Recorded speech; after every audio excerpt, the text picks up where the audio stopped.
Welcome, welcome, welcome. Welcome to Not Just Sports by NOLAN. Got a lot to cover today. Happy 420. Happy 420. A lot of you guys out here celebrating 420 like it's a holiday. I'm on a one-man crusade to make sure that 420 does not become a holiday. I'm on a one-man crusade. I want everybody to know this. I'm on a one-man crusade to make sure 420 doesn't become a holiday. Reese, what's up? Andy, what's up, boy? Cheryl Limehouse, what's up, darling? Okay, Embiid is a sucker. Joel Embiid is a sucker. He does some sucker shit. I'm witnessing it firsthand. And we have a special guest. We have a special guest to do the NFL. We're going to go through all 32 NFL picks today. All 32 of the first 32 NFL picks. And I'm going to give you the top 10 reasons. If you celebrate 420, you ain't a real weed head. And if you do celebrate 420, you're just an experiment. You're just trying to be down. You ain't no real weed head. You ain't no real weed head. We got a lot to discuss about this. We got a lot of people out here being phony, celebrating 420. For what? If you smoke weed every day, 420 ain't no goddamn holiday. Could you imagine getting Christmas gifts every day? Christmas is not a holiday. That's like celebrating Valentine's Day. You have sex on January 25th and you celebrate it on February 14th. It ain't no goddamn holiday. Boy, y'all allow America to get y'all to buy shit for no goddamn reason. Okay? You can still get arrested on 420 in New York. Yes, you can. Don't get it fucked up. You can get arrested on 420 with some trom. Act like you don't know. Showtimes. This is going to be a special week. It's going to be a special week. Tomorrow, we are having our show at the regular time, 10 a.m., and Gary Callis will be back tomorrow. Gary Callis, straight from Virginia, will be back tomorrow. Ernest 59 was good. Benjamin Patton, what's up? Joanna de Guzman, hi, darling. We got people out here celebrating 420 like it's a goddamn holiday. These same burnouts, stoners, weed heads did the same thing last Saturday that they're doing right now. Cut the bullshit. That's why I got to give you the top 10 reasons why the difference between real weed heads and these fake wannabe weed head motherfuckers. Like, who wants to be a weed head today? Everybody wants to be high. Everybody wants to be high. Donald Chandler was good. I know real professional weed heads. Every day's 420 to them. Y'all running around talking about 420 is a goddamn holiday. I wish it would be a holiday in this goddamn house. I wish it would. That's borderline patheticism. It's pathetic. Don't forget www.busamove.com. Busamove.com. It's a party bus for kids. Party bus for children. So if your daughter, son is getting ready to come up on a birthday, they have 4 types of buses. They have an activity bus, they have a glamour bus, they have a movie bus, and a video game bus. Okay, so don't let them tear up your house. Let them go up on that bus and tear up that damn bus. If you are 18 years old, you don't need a glamour bus. Get your big ass off the bus. Joel Embiid is a sucker. Josh Grant was good. Joel Embiid is a sucker. He's doing sucker shit right now. Joel Embiid wouldn't dare elbow Boogie Cousins like that. He wouldn't dare elbow Draymond Green like that. This elbow happened in game 1, by the way. I just didn't talk about it. And he damn sure would elbow LeBron James like that. He'd get his ass hip tossed into the front row. He doing some sucker shit for real. Joel Embiid playing himself. I think I've lost some respect for Joel Embiid. But we got a special guest to go over the NFL picks. Minerva, what's up, darling? Minerva Martinez, what's up? We got a special guest to go over the NFL picks. Happy 420. If y'all want to call it a holiday, it ain't no goddamn holiday. It's a regular day. It is April 20th, people. Time is going fast as hell. So I have the top 10 reasons. If you celebrate 420, you ain't no real weed head. And if you celebrate 420, you just trying to fit in. You ain't no real weed head if you celebrate 420. I know weed heads for real. I know weed heads. Functioning weed heads. Weed heads that go to work. Weed heads that maintain families. Weed heads that don't even really get high for weed any goddamn more. If the Nets are playing tough, the Nets are going to lose. The Nets are going to lose. I don't care how tough they're playing. Yeah, they're playing tough. I'll tell you what I like about the Nets. This boy LeVert is a dog. This boy LeVert can play. LeVert is a straight gunner. He's the real deal, LeVert. But the Nets are going to lose. This is no for the Nets. Nice alley-oop from LeVert. Okay? Joel Embiid is a sucker, though. I don't like what Joel Embiid is doing. So, here are the top 10 reasons. If you celebrate 420, you ain't no real weed head. And if you celebrate 420, you just trying to fit. Oh, well, look, before we go on, let's discuss this fight that happened in this Nets game. Jared Dudley's fed up. Dudley was just fed up at that point. Dudley, he saw his man get damn near decapitated. And if that fight doesn't fall into the crowd, I don't even think that he gets kicked out of the game. But because that fight falls into a crowd, if you look closely, there's a baby there. There's a little baby there being held by his father. And if you look closely at that, you know Adam Silver is about to go overboard on this goddamn suspension. He's about to go overboard on this suspension. D'Angelo Russell's hair annoys me. Her hair is annoying. Ain't no basketball player supposed to be looking like D'Angelo Russell. Ronald Stevens was good. D'Angelo Russell's hair, her hair is annoying. Why, who is telling her she look cute as she go to the stadium? D'Angelo Russell, your hair is annoying, boo. Who's braiding them fat ass braids? Some old 3-finger broad must be braiding that shit. It's just terrible. But again, Jared Dudley suspended for the next game. He will be suspended for the next game. And I don't know about what's the name though. Jimmy Butler. Jimmy Butler may be suspended too. Jimmy Butler's stupid. Jimmy Butler, he's just stupid. But here are the top 10 reasons. Top 10 reasons. If you celebrate 420, you ain't no real weed head. And also, if you celebrate 420, you're just trying to fit in. You're an experiment. Number 10. If you never walked into an abandoned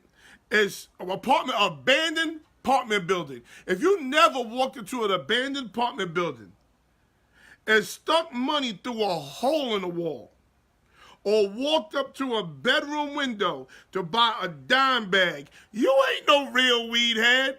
You ain't no real weed head. If you ain't walked into an abandoned building and put money through a hole, I mean literally a hole in the wall, or you ain't rolled up to somebody's bedroom window and bought a dime bag, you ain't no real, that's a real weed head. I'm sorry, I'm wrong. That's a professional weed head. Paul Revere, Mo Stroller will tell you, this is a professional weed head. If you walked into an abandoned building, put money through a hole in the wall, or if you walked into somebody's bedroom window to buy a dime bag, you are a professional weed head.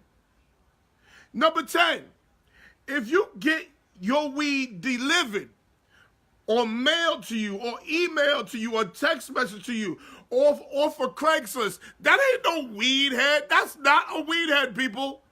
I'm telling you, stop celebrating 420. This ain't no goddamn holiday. 420 is not a holiday, people. And if you celebrate 420, you don't smoke enough. You are not real. You are not real. If you celebrate happy 420, you ain't a real weed head. Stop. Number 9. If you know what a tray bag is, a nickel bag, a dime bag, you are a real weed head. You're a professional weed head. If you know what a tray bag is, a nickel bag is, a dime bag is, you are a professional weed head. If you buy weed in $20 to $25 increments, you ain't no weed head. You ain't no weed head. You occasional smoker. You just a follower. You not real. You celebrate 420. If you buying it by $20 to $25 increments, you are an occasional smoker. You're phony. You're not real. Stop. Top 10 reasons. Top 10 reasons. I know if you celebrate 420, you ain't a professional weed head. You got to be 45 and older to know what a tray bag is. Yeah, these young kids are about happy 420. 420 is not a holiday. Number 8. If you use cash, appliances, or food stamps to buy weed, you are a professional weed head. If you only use cash, appliances, or food stamps to buy weed, you are a professional weed head. You are the realist. If you use Cash App, PayPal, debit cards, or stolen credit card numbers on a Post-it, you ain't a real weed head. Stop faking jacks. Stop talking about we celebrating 420. 420 is not a holiday. Stop it. I'm on a one-man crusade. I'm on a one-man crusade to make sure we never celebrate 420. This is a day of ignorance. Who said happy 420? Who said this is a holiday? Again, if you only a real weed head, if you use cash, appliances, or food stamps to buy weed. If you use a Cash App, PayPal, debit cards, or a stolen credit card number written down on a Post-it, you ain't a real weed head. You're just not a real weed head. Ain't no happy 420. We are not, I repeat, we are not celebrating 420. Not on my watch. These are the top 10 reasons we know who real weed heads are and who fake weed heads are on 420. We're going to know. I know who you are. Because trust me, I know weed. Trust me when I tell you. And I've never smoked it a day in my life.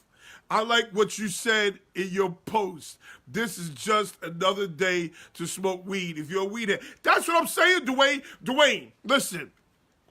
If you're a real weed head, 420 don't mean shit to you. Because what you did last week, last Saturday, and the Saturday before that, and the Saturday before that, and the Saturday before that, is what you are going to do today.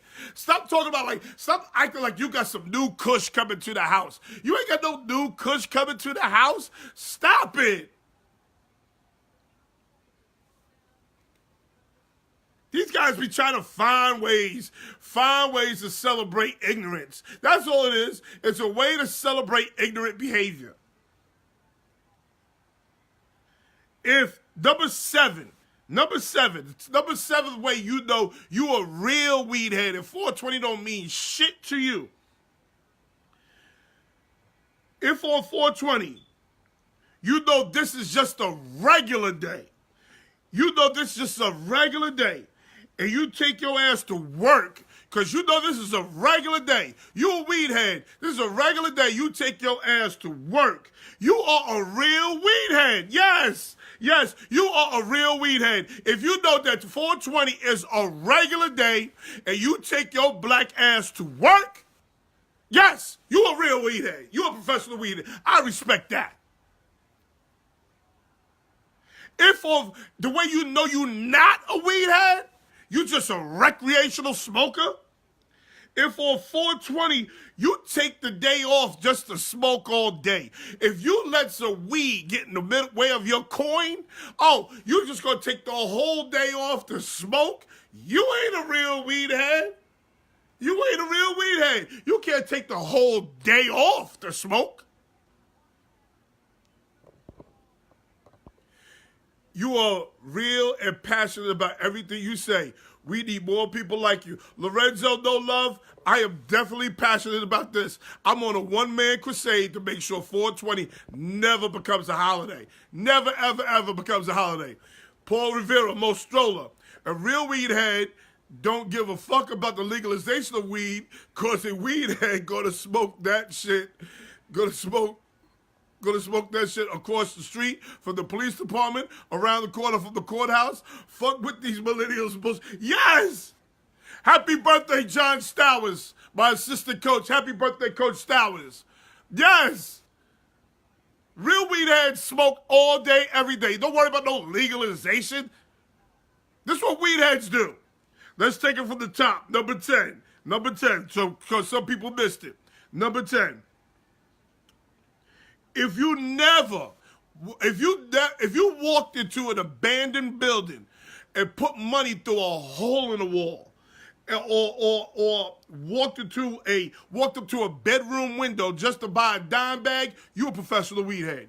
If you walked into an abandoned building, put money in a wall or the hole in the wall, and they gave you weed through the hole in the wall, or you drove up to somebody's bedroom window to buy a dime bag, or you a professional weed head. If you get your weed delivered to you, emailed to you, mailed to you, text message to you, or get your weed off of Craigslist, you ain't nobody's weed head. You're a recreational smoker. You about to go to jail. Number 9. If you know what a tray bag is, a nickel bag is, a dime bag is, you know what a tray bag, nickel bag, dime bag is, oh, you are a real smoker. You a real smoker. Wildest shit I ever heard is people smoke before brushing their teeth. Nigga, oh, we gonna get to that. First thing in the morning. Nigga said toothpaste make the weed taste funny. No, your shitty breath make the weed taste funny.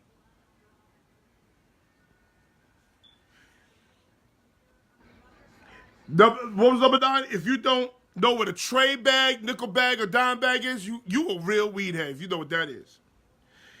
Number 9, if you are buying weed at $20 to $25 increments, you ain't no weed head. You ain't no weed head. You just buying bulk for no reason. You buying bulk hoping you can make it last through the week. Number 8. If you only use cash, appliances, or food stamps, cash, appliances, or food stamps to buy weed, oh yeah, you a real weed smoker. You a real weed smoker. If this is how you know you not a weed smoker. If you use Cash App, PayPal, debit cards, or stolen credit card numbers written down on a post-it, you ain't a real weed head. You're not a weed head. You're just not. You're a recreational smoker. Real weed heads don't even get the munchies anymore. Oh, we getting to that. We gonna get to that. What's up, Douglas? We gonna get to that. No, don't smoke. Last time you smoked is when it was called Chiba. You're right. I don't smoke Dooney Tunes, but I know weed. I'm telling you, I'm a professional weed head without ever smoking weed. Trust me when I tell you. Number 7, if on 420, this is how you know you're a real weed head. On 420, you know it's a regular day, and you take your ass to work, oh, you a real weed head. You know this is a regular day? Take your ass to work. Know how you know you're not a weed head? If you call in sick on 420 just to sit home and smoke all goddamn day. Oh, your ass is a recreational smoker. You are borderline retarded. You gonna let some weed get in the way of your coin. You ain't even got no sick days, but you taking the whole day off. Khalid Henry, what's up? Clarence Watt Jones, what's good with you, boy? Number 6, if you got a job with benefits, you pass the drug test, and willing to drink vinegar to make sure you pass the drug test, oh, you a real weed head. Oh, you the real deal. If you got a job with benefits, you pass the drug test, and you willing to drink vinegar to make sure you pass the drug test, oh, you a real weed head. You are a professional weed head. I respect that. This how you know you ain't a weed head. This how you know you just recreational smoking if you celebrating 420. If you don't have a job, your teeth are welded together, your lips are black, and you losing weight, and you look like a crackhead, but you never smoked crack in your life, you ain't a real weed head. You ain't a real weed head. What weed head you know loses weight? I've seen weed heads lose weight. Everybody know weed head give you the munchies. Everybody know you get weed head and a bag of Doritos. You get weed head and one of the hot sausages. You get weed head and some Welch's grape. You don't get weed head and lose weight. What the fuck? Listen, this is how you know that these people are recreational weed smokers. If your teeth are welded together, all that tartar just got your teeth looking like one tooth. Ain't no space. Teeth just looking like one tooth straight across your face. Your lips are just black. Your lips are black because you don't know when to stop smoking. You're smoking all the way down to the goddamn butt, to the root. Or you losing weight and you looking like a crackhead and you ain't never smoked crack in your life. You ain't a real weed head. You ain't a real weed head. Weed ain't supposed to do that to you. Real weed heads' hair smells like their breath. Real weed heads' hair smells just like their breath. I'm trying to tell you. I know these people when I see it. By the way, Philadelphia up 1. I told you the Nets ain't going to win this game. Nets just ain't going to win. All that fight did was light a fire under the Sixers. That's all it did. But Joel Embiid did some sucker shit. He definitely did some sucker shit. These are the top 10 reasons. Top 10 reasons why if you celebrate 420, you ain't a real weed head. If you run around here talking about happy 420, you ain't a real weed head. It's just not in you. You just talking to me. Okay? Number 5. If you know Cheech Chong, Leonard Skinner, Dolomite, or Rick James, or Bob Marley, you a real weed head. You a real weed head. If you know Cheech and Chong, Leonard Skinner, Dolomite, Rick James, or Bob Marley, oh, you a weed head. You a weed head. This is how you know you're not a weed head. If the only reason you smoke weed is because you heard the latest rap song by Snoop Dogg, by who else? Jay-Z, Lil Wayne. If you smoke weed because you heard the latest rap song, you ain't a real weed head. Your motivation just ain't right. You ain't a real weed head. If you ain't never watched the Cheech and Chong movie, you ain't no weed head. You just experimented. Number 4, if you used Easy Wider, bamboo, or loose leaf paper, if you use Easy Wider, bamboo, or loose leaf paper, you a weed head. Oh yes, you a professional weed head. I gotta respect it. Bamboo, Easy Wider, or loose leaf paper, or you a professional weed head. So you know you're not a weed head. If you run around here using Philly blunts, White Owls, or dirty rags. These people put dirty rags. These people pull dirty rags out of goddamn Ziploc bag. Pull car mechanic rags. Look like they're just washing cars all day out of goddamn Ziploc bag. I've never seen no shit like that before in my life. You pull the whole damn dirty rag up out of goddamn Ziploc bag. You ain't a real weed head. You're just not a weed head. Weed heads will never wash never roll their weed in some transmission rags. Never do that.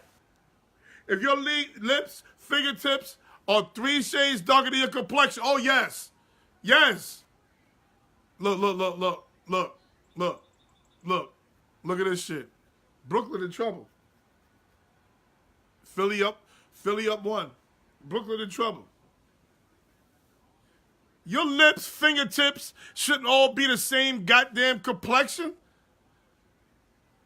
And what's funny is they walk around like that shit is normal. That shit ain't normal.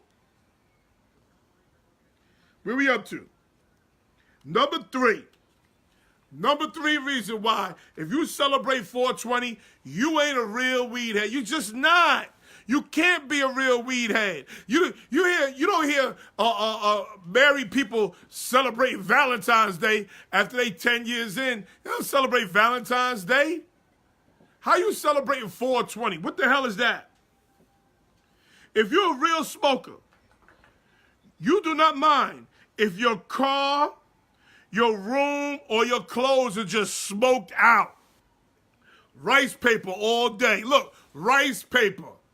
What the hell is rice paper? Is that Easy Wider? The hell is rice paper? See, that's a professional smoker right there. Rice paper. Real smokers don't mind if their car, their room, their clothes are just smoked out. They don't mind. They don't mind. These new weed heads, they're the sole reason why Febreze is just running things. Weed heads are the reason why Febreze, the sole reason why Febreze is in business. Febreze ain't no different than Glade. Febreze ain't different than Wizard. But Febreze, for some reason, combats reefer. Okay? And that's another reason we reefer. This is the only reason why, if you're 420, you celebrate 420, you have Febreze somewhere around. Only care when I gotta go into the school. Yes! Real weed heads don't give a damn what their clothes smell like. They don't give a damn what their cars smell like. They don't give a damn what their house smell like. These new weed heads that celebrate 420, these motherfuckers walk around with Febreze. How you drive around with Febreze in your car? You gonna drive around with a whole canister of Febreze in your car? Something wrong with you. These are the top 10 reasons.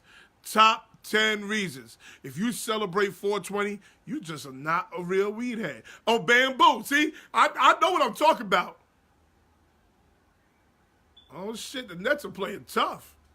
Nets are playing tough. I still think they're going to lose. Nets are playing tough, though. Top 10 reasons. Top 10 reasons. If you celebrate 420, you are just not a weed head. It's just not in you.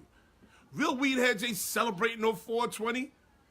Real weed heads smoke every damn day. They ain't celebrating no 420. 420 ain't a holiday. If you got dreads on the side of your head, but a baldy on top, yes!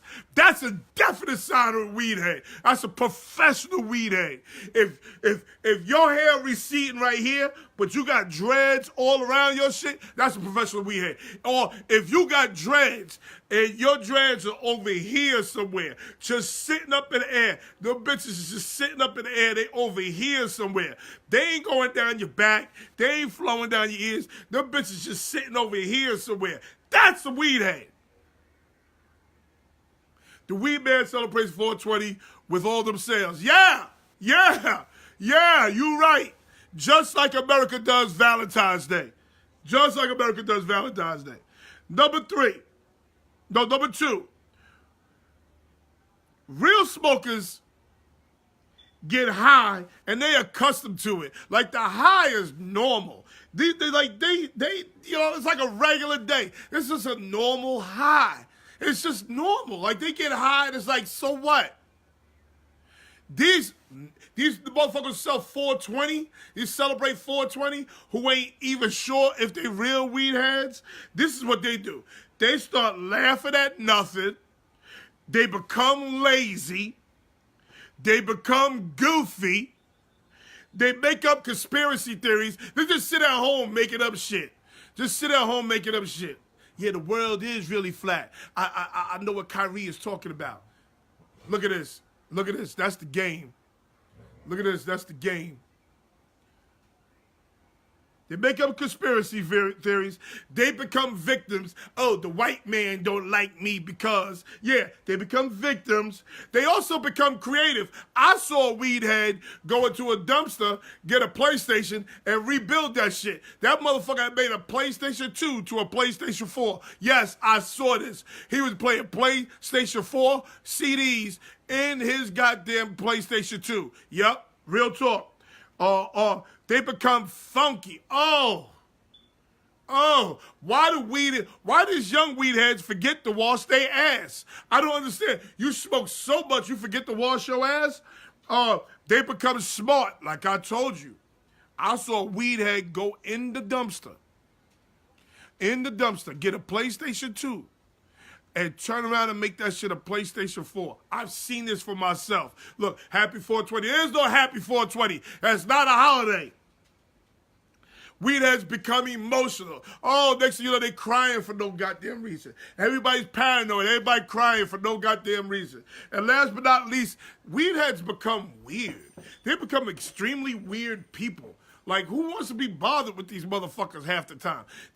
They say weird shit, they do weird shit, they eat weird shit. Like, who wants to be fucking with a weird person? Weed heads. These are the 420 weed heads. These ain't the real weed heads. A real weed head, you can sit there and have a normal conversation with that motherfucker. He be high as shit, but you can have a normal conversation. The number one reason, you know, people who celebrate 420 are not real weed heads. Number one reason. Real weed heads just smoke with each other, and there's no special announcement, there's no videos, there's no pictures, there's no posters. They just smoke. These new weed heads, god damn, they go live, they got videos, they got pictures, they got posters. They be sitting here with their mama and their kids just showing all the police how they getting high. Nobody, real weed heads don't videotape themselves. They just smoke. All these new motherfuckers celebrate 420. They gonna go live. You're gonna see some fool go live on Facebook today talking about I'm smoking. So what? Nobody gives a damn. And I got a bonus. Not true. People that celebrate 420 in New York City is not real. First of all, if you celebrate 420, I don't give a damn what state you in. If you celebrate 420, period, you are not a real smoker. It's just not in you. Culture is very different on the West Coast. It's been a part of it for years. Again, if you've been a part of it for years, 420 is just a regular day. It's just a regular day. I told y'all the Nets are going to lose. Nobody celebrates. No, who celebrates? Only the new weed head celebrates 420. Only the new one. 420 is not a goddamn holiday. I don't give a damn how you make it. It's not a holiday. Nobody cares if you're getting high. You don't have to film it. You don't have to go live. Nobody gives a damn. And we have a bonus. The one thing weed heads have in common that I just don't understand. I do not understand this. It's probably the nastiest thing, top 10 nastiest things people do. Weed heads will share a joint with a person they don't know where their mouth has been. I seen a whole motherfucker roll a joint and put the whole weed in his mouth, put the whole joint in his mouth, saliva, drool all over it, then light it and hand it to somebody else. How do you put that in your mouth? That's like everybody sucking a lollipop one lick at a time. One lick and pass it. Another lick and pass it. One lick and pass it. Who the hell? Why would I smoke weed behind your funky mouth? All weed heads do that. They all pass it to each other. I seen a cipher with a total stranger. He had no teeth in his mouth, gingivitis. I saw him wake up, not brush a tooth in his mouth, smoke it, then pass it. And the other guy smoke it too. Excuse me, you didn't brush your teeth. How are we smoking together? It's just disgusting. You can't smoke with me, and I don't know who you are, know where your mouth been.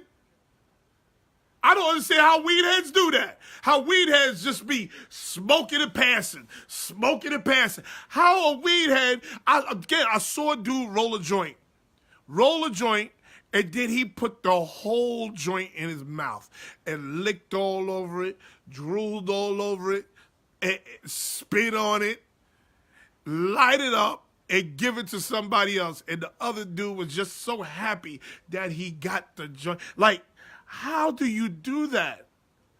Do y'all see some of these weed heads' teeth? Do y'all see some of these weed heads' teeth? Look at some of these weed heads' teeth. Do y'all see some of these weed head lips? They be dry. They be cracked. They be looking like if they smile too hard, they bleed. Oh! Y'all all might as well get one lollipop, lick it, and pass it. Talk about venereal diseases. Y'all nasty ass. I got my own shit. If I hear a sniffle or cough, you not coming near me. Yeah. How y'all out here with the flu and be smoking with other people? How y'all out here with the full-blown HIV smoking with other people? How y'all out here with a venereal disease? You got herpes and you're smoking with other people. What is going on? Cannabis cup has been a celebration for a very long time throughout the world. It's a time when people that can do the people that are so J and gay to come out and accept it. What? I don't understand what the hell he just said. But again, there's no such thing as reefer holidays. There's no such thing as reefer holidays. It's borderline patheticism if you run around here celebrating, smoking something you do every day. If you do it every day, it can't be a holiday, is my point. If you smoke, you smoke. There's nothing I can do about that. But don't turn around and tell me happy 420. That don't mean shit to me. It's not a holiday, people. You diminish real holidays. You diminish the importance of Christmas. You diminish the importance of Martin Luther King Day. You diminish the importance of New Year's. You diminish the point of Thanksgiving. Like, 4th of July, do we light fireworks every day? We don't light fireworks every day because the 4th of July is the holiday. Here you got herpes, and you running around talking about you're going to pass the L? Pass the L to who? You sit here with a massive bump on your lips, but you passing this shit? Are you crazy? You inconsiderate ass. You are so inconsiderate.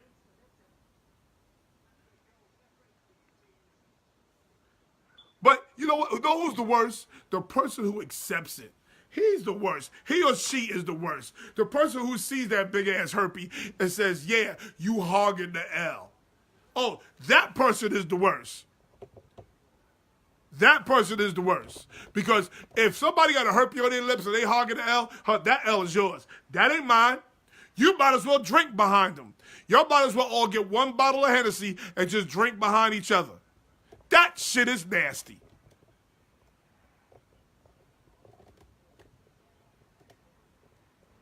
Ooh, you passing the L, the loss? No, no, no, no, no. You know what I'm talking about. You know what I'm talking about, Allen Robinson. So those are the top 10 reasons you know. You know. If you celebrate 420, you are not a real weed head. Stop that bullshit. Then you want to talk about, oh, we got edibles. Oh, we got oils.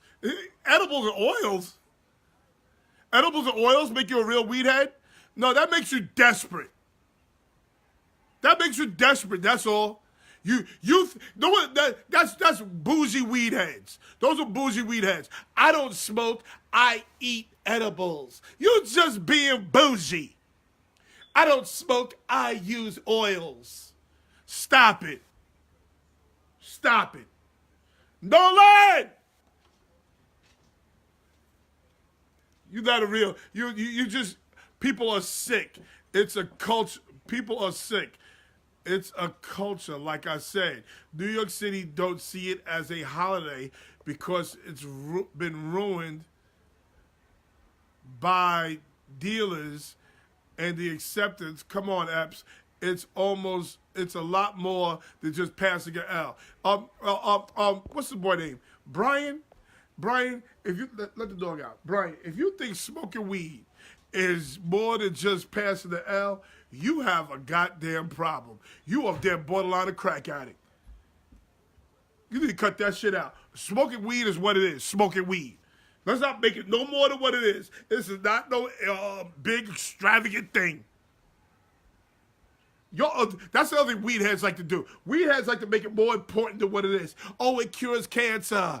Oh, it takes care of multiple sclerosis. Oh, cut it out!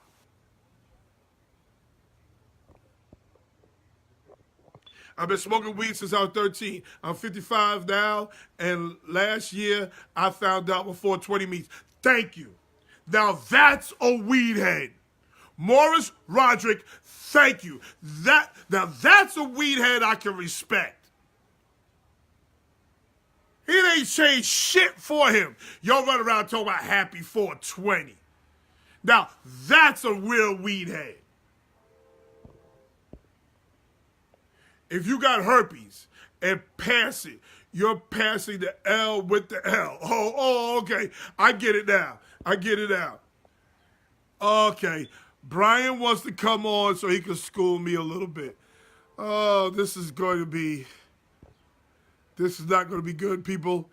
This is not going to be good. Let me give Brian 5 minutes. This is not going to be good, people. Yes, up, sir.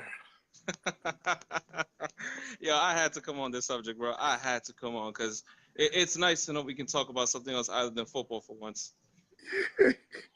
If you watch the show, I do more than just talk football. Nah, I see. I'm gonna start watching it, but real quick. So I understand there's a lot of new weed heads, as you like to call it, that pretty much uneducated on the situation. A lot of old heads also that are uneducated on the situation. So those that know me throughout the community, throughout football, throughout life and stuff, knows that I take this into a completely different level. So I'm not a new weed head. I'm young, so I've been smoking for about 15 years, if that makes any difference. But regardless of that, I've learned so many things about it that I did not know when I first started. Yes, I am talking about the cancer stuff. I am talking about the multiple sclerosis stuff. And the only reason I say that because, one, I'm a registered caregiver, and I've taken care of people with lupus and serious illnesses till today. I went to Cali, got certified as a grower, been all to these celebrations, deal with vets, people that come back with PTSD and other serious illnesses that this plant does work. So when it comes to 420, it's not just, oh, I got the best deal or I got edibles or the best oil. I don't care about that because it's not about that. It's a lot more than that. Weed is never, ever, ever, ever that important. It's not true. Important. Not true, because if it wasn't that important. Y'all want to make it important. Y'all on some Dr. Sebi shit. This is some Dr. Sebi No. shit. Okay? Nobody cares about your little goddamn issue. It's an issue. It's a hallucinogen. You don't say that either. You don't say it's a There is no, hallucinogen. first of all, you cannot say it. You saying it's hallucinogen, that's just you saying it because there's no factual saying that it's a Oh yes, there hallucinogen. is That's facts that said it's a then hallucinogen. I need you to send me that. I need you to send me that There's facts because that say it's a that is hallucinogen. complete false. Oh, Absolutely you false. you don't see weed heads hallucinate. You don't see them hallucinate. Absolutely not. You don't see weed heads act Absolutely a not. fool. That okay, now you're extending of what hallucinogen is. So you're telling me that LSD and weed falls in the same category? Yes, weed is a milder version of LSD. Absolutely not. It is. Then It's a clearly, milder nah, version. no way, no way. It's a Sorry, man. I'm hallucinogen. sorry. There It is makes no. you hallucinate. It makes you see colors. It makes you feel good. It makes you all types of dumb shit. Yo, Evs, you funny, dude. Let me see colors. Are you serious? Yeah, colors.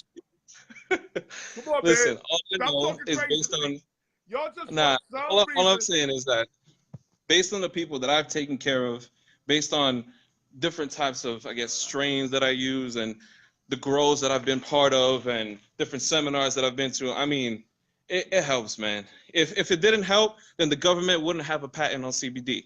And CBD can only be found in cannabis. Not only You that, in don't feel 1907, pain because you're high. That's called hallucinate. no, CBD has nothing to do with being high. CBD is like a muscle relaxer. It's the only A organic natural muscle form other relaxer. than oxys and perks. Okay. I tell you what. You live in New York, right? I'm sorry? You live in New York, right? If I'm living through mine? Do you live in New York? Yeah, I can't hear you, man. You breaking up. Say it again? Do you live in New York? Absolutely. Okay, so don't start growing that shit here because you'll go to jail. Oh, Okay? I know that. No. Okay, so don't I tell me have what my you growing did in license. Cali. Don't tell me what you did in Cali because everything you did in Cali is useless because your address is here. You're absolutely right. I can't disagree with you with that. But to make claims that it's a hallucinogen, that it does all this crap, sorry, man, I can't agree with you on that. I will argue with you and bring you scientific facts for you if you need. Not all scientific facts are correct. Not all All I'm scientific saying is facts are that correct. all I'm saying, if the government is based on making money and profiting off of certain things, especially on a natural organic plant that grows off this earth, they wouldn't put a patent on it, and they wouldn't tell United States citizens in 1907 to grow hemp. It makes no sense. Okay. Okay. Got to I, defend my weed heads out. Got to I, do it. I'm not going to argue with you. I'm not going to argue with you about this. You have a good day, sir. Take care, Fs. Peace. I am so not going to argue with him about this. Can't agree with you on this time, no. Not a hallucinogenic. Okay. Okay. Google what category drug reefer falls under. NOLAN! But we're about to move on. We're about to move on. Thursday is the NFL draft. Thursday is the NFL draft. And I have one of the absolute best. Sit down. One of the absolute best college, you got to get closer, college minds living with me. When I need to know all my college information about college players, teams, and everything else, I go to this guy. I go to this guy right here. So what we're going to do is we're going to talk about each player on the first 32 picks, and we're going to see whether your team is making the right decision. Welcome to Not Just Sports.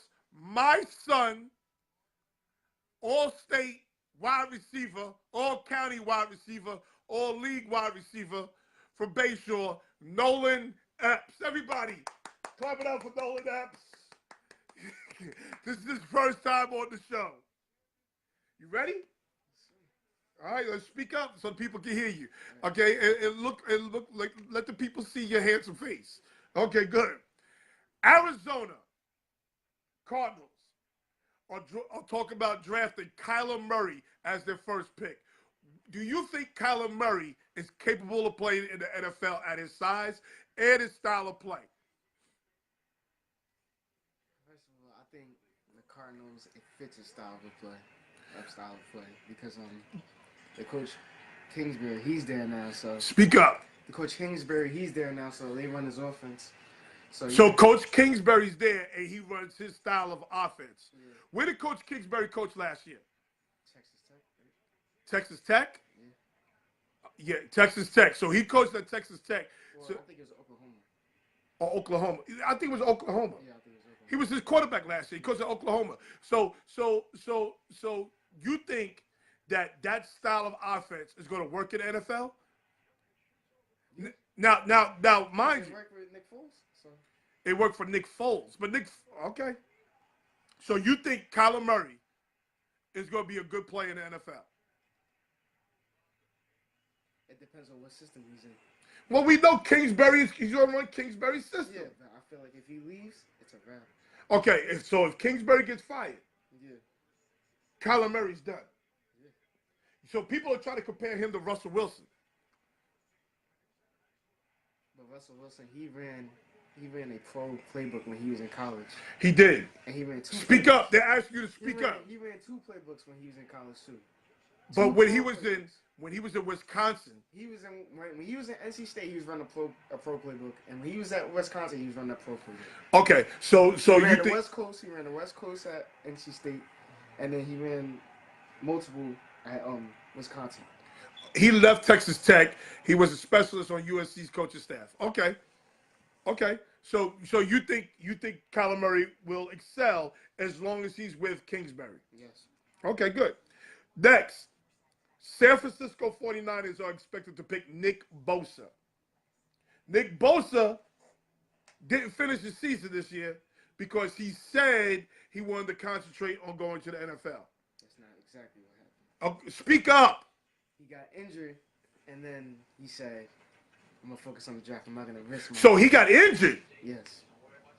Nick Bosa got injured. Yes. How do you know Nick Bosa got injured? ESPN. They said it. They said he got injured. They said he got injured. Yeah, they said he was injured.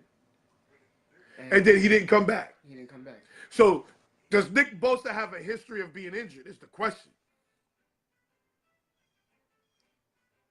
I think so. Yeah, I know he got injured in high school. I know he was injured in high school. He got injured the year before. He was injured, and you're saying he was injured. So they had an undisclosed injury on this dude. But I think if he plays, he's gonna be a monster. Though. You think if he plays, he's gonna be a monster? Yeah. You think he's better than Joey? I don't think he's better than Joey, but I think he could live up to that potential. You got to speak up. I think he could live up to that potential. So you don't think he's better than his brother? I don't think he's better than his brother. Okay. Joey's nice. Okay. Joey's nice. Saw the game he got hurt in. Then he didn't want to come back. Oh, so he did get injured, and then he didn't want to come back. Okay. Okay, that's good information. April Smith, hi, boo. Third pick. New York Jets.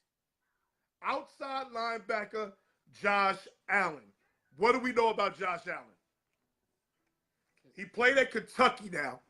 Kid's a dog. That's like I said. You got to speak up. Kid is a dog. He's a dog. He's a dog. I want to be mad at that pick. He's a dog. Is he a pass rusher? Because they need a pass rusher. When you say a dog, who you compare him to?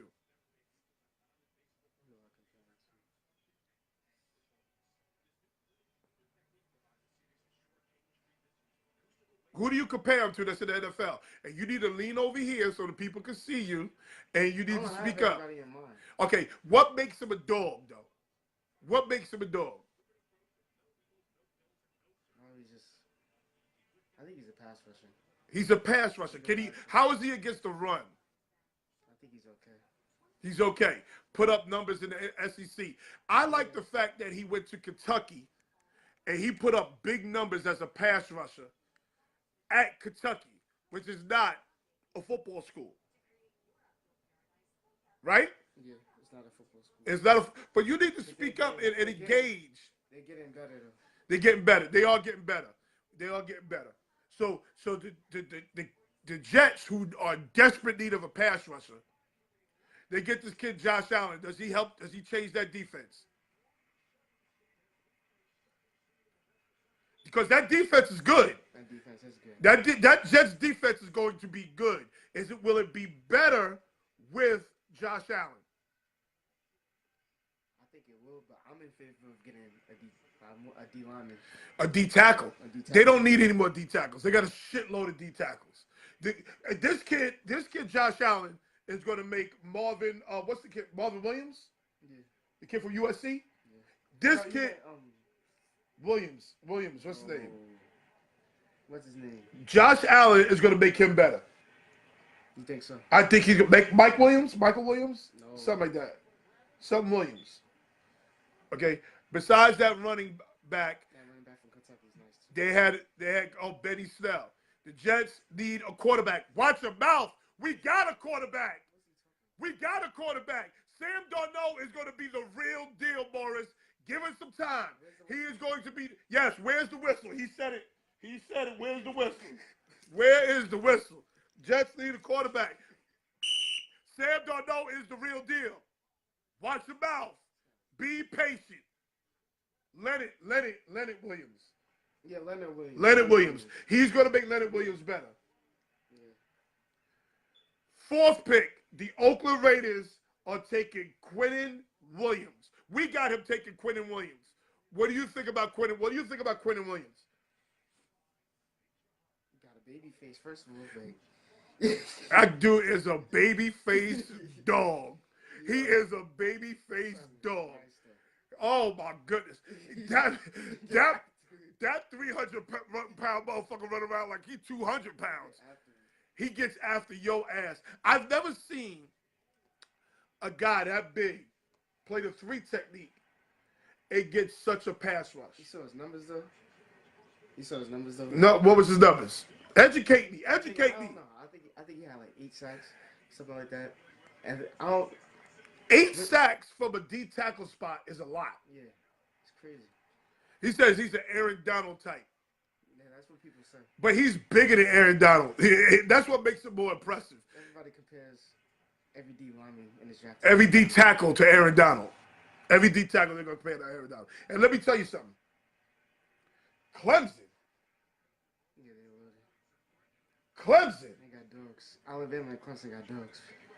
Clemson was loaded at this goddamn D-line.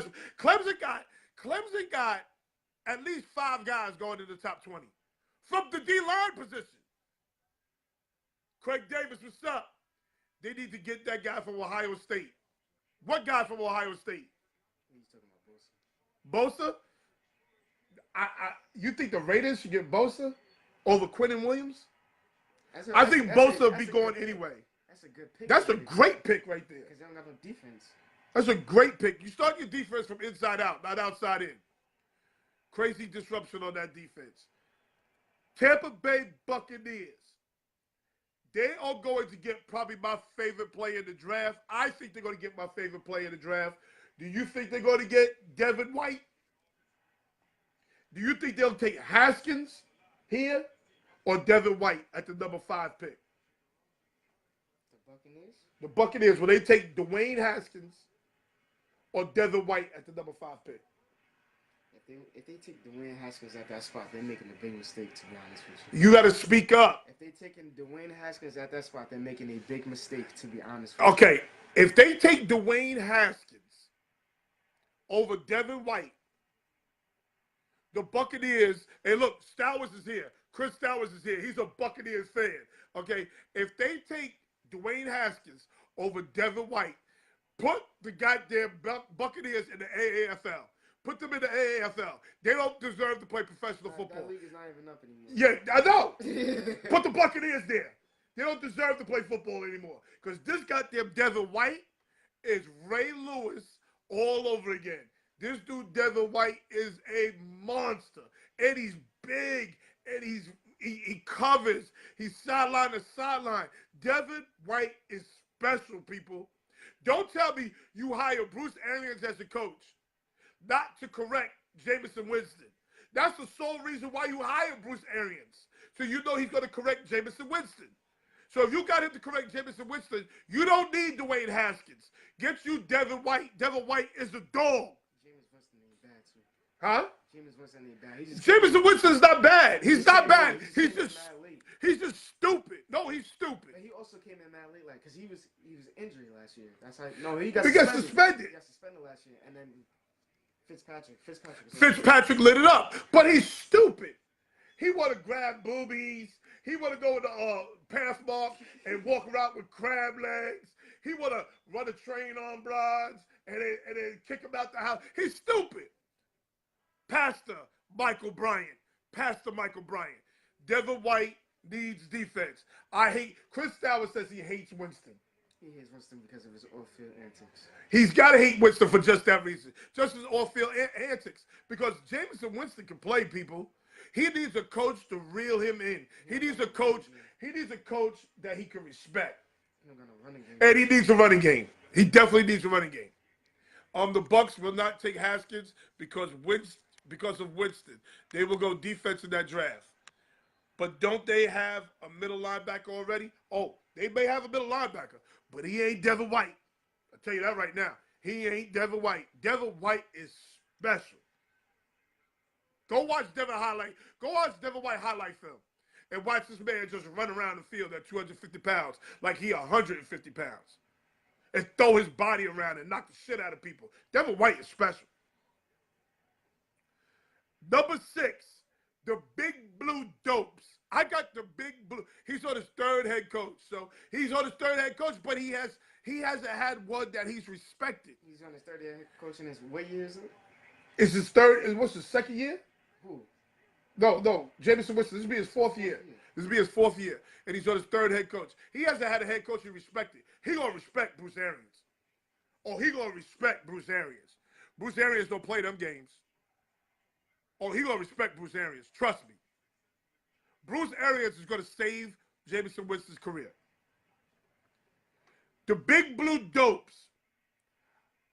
This pick is intriguing to me. Yes, they're talking about not picking him. Okay. So what do you think the Big Blue Dopes should take? I think the Big Blue Dopes are in a position that they have to take Dwayne Haskins. They have to take him. Because if Dwayne Haskins goes to another team and he excels, the Big Blue Dopes are done forever. They're done forever. I don't think Dwayne Haskins is that good.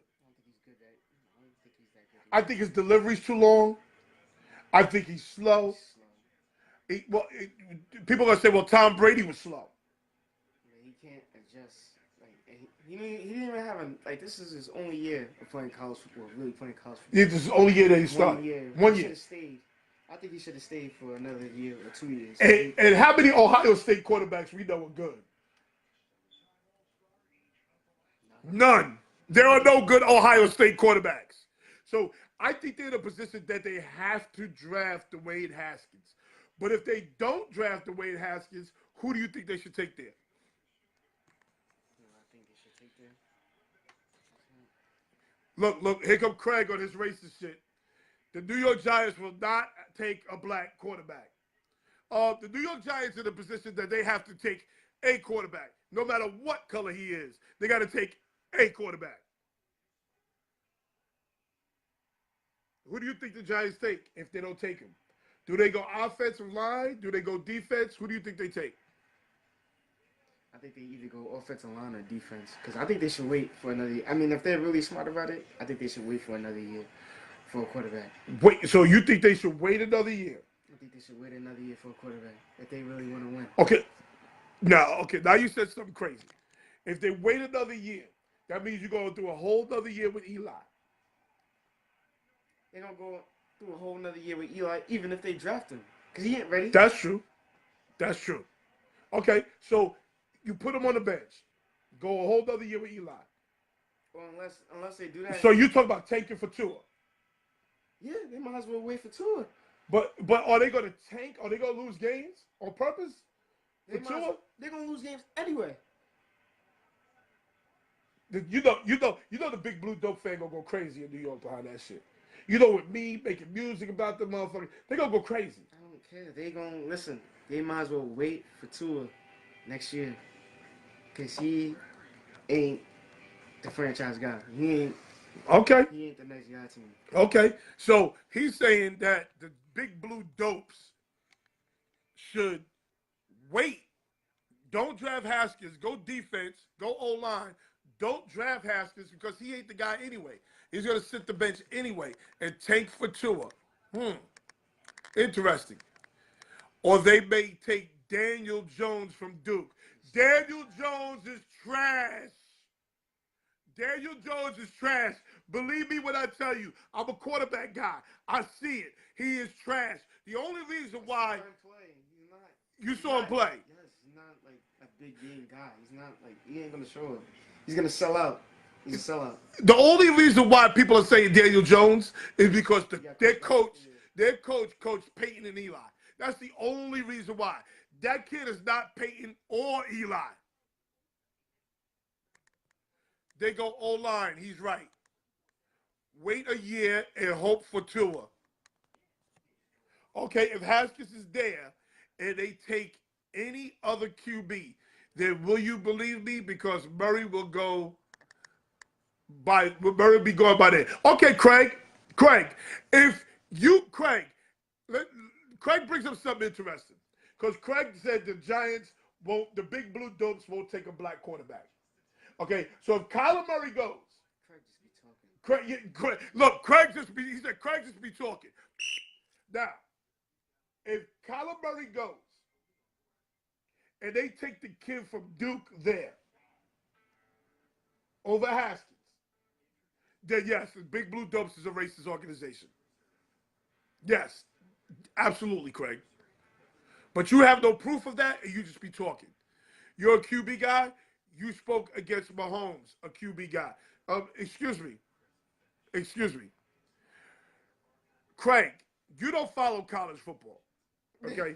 You don't follow college football. Okay? Craig. Craig, thank you. Because the conference that he plays in, they don't play no defense. Every game you're going to see 55 to 52. You see basketball scores in the conference Mahomes played in. Now, I always told you Mahomes had a strong arm. He could throw that bitch from different angles and all that other good shit. Did I think that he was a quarterback who could read defenses and all that other shit? Too. Did you think that? No, because he came from the air raid. Everybody just spread out. Everybody, nobody in the bubbles, exactly. Wide receiver screens, fake bubbles and go. Fake wide receiver screens and go. That's where he's come from. He hasn't come from concepts. He hasn't come from reading defenses. That's why Mahomes kind of fooled me. But Mahomes, could he throw the ball? Hell yeah, he could throw the ball. So could Jamarcus Russell. So could Jeff George. There's a lot of guys who could throw the ball. Playing quarterback is just not throwing the ball. Big 12 plays no defense. None at all. None at all. Number 7, the Jacksonville Jaguars are expected to take tight end T.J. Hockenson. I haven't really saw this kid play because I don't like their offense that much. So I'm not like a big Iowa fan to be watching them, but I heard this kid's pretty good. You heard he's pretty good. I like the other kid better than him. I think he, what's his name? Noah Ash or something like that? Noah Font. He was his backup. Noah Font looks like Keith Jackson. Now, I know you don't remember Keith Jackson. Keith Jackson played with the Green Bay Packers. And I forgot what school. I think Keith Jackson went to Alabama. Oh, no. Keith Jackson went to Oklahoma. And this kid, Noah Font, is smooth, big, could block, but he's a better receiver. Noah Font. Listen for that name. Noah Font. But they said this kid, Hockenson, is good. He's a big kid. He could block. Jacksonville Jaguars. Pretty athletic, too. Pretty athletic, like but here's the problem with tight ends. Young tight ends don't get good until their third or fourth year. Young tight ends don't get good to their third or fourth year. So you put him with Nick Foles. Does he help out in the run game? Yeah. Is he able to bail Nick Foles out of trouble? Maybe. I think that's what they're doing because Iowa was a big run team. Yeah, he could run the ball. He's from Iowa. They're trying to get Fournette back to what he was. Yeah, but Fournette, stupid ass, just got in trouble for driving his car 160 miles per hour. With Nick Foles at QB, they try to give him as much help as they can. I agree with you. You said threw too many INTs to be an editor. He INTs. did throw a lot of INTs, Craig. His stats would say like, oh, 60 touchdowns with like 30 interceptions. Craig, go look at Pat Mahomes' stats in college. He did throw a lot of interceptions. He threw into double coverage constantly. Triple coverage, Craig. Stop talking, Craig. You don't watch college football. God damn it, Craig. Yo, you need to do a draft show. We are doing a draft show. And Gary Callis will be here to do the draft show. Craig, I can't put up with too much of you. Craig said Magic Johnson ain't got a handle.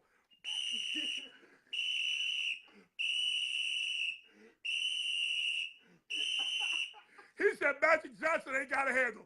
What 6'9" point guard you know ain't got a handle? This motherfucker's 6'9". He said he ain't got a handle. All he is a good passer. Get the fuck out of here. I can only take a little bit of you, Craig. A little bit of you. Number 8, the 8th pick. 8th pick. I like this pick for this team. The Detroit Lions are going to take, or we think they're going to take, defensive end Montez Sweet out of Mississippi State. Man, these kids are dumb too. This kid is 285 pounds and ran a 4.5 40.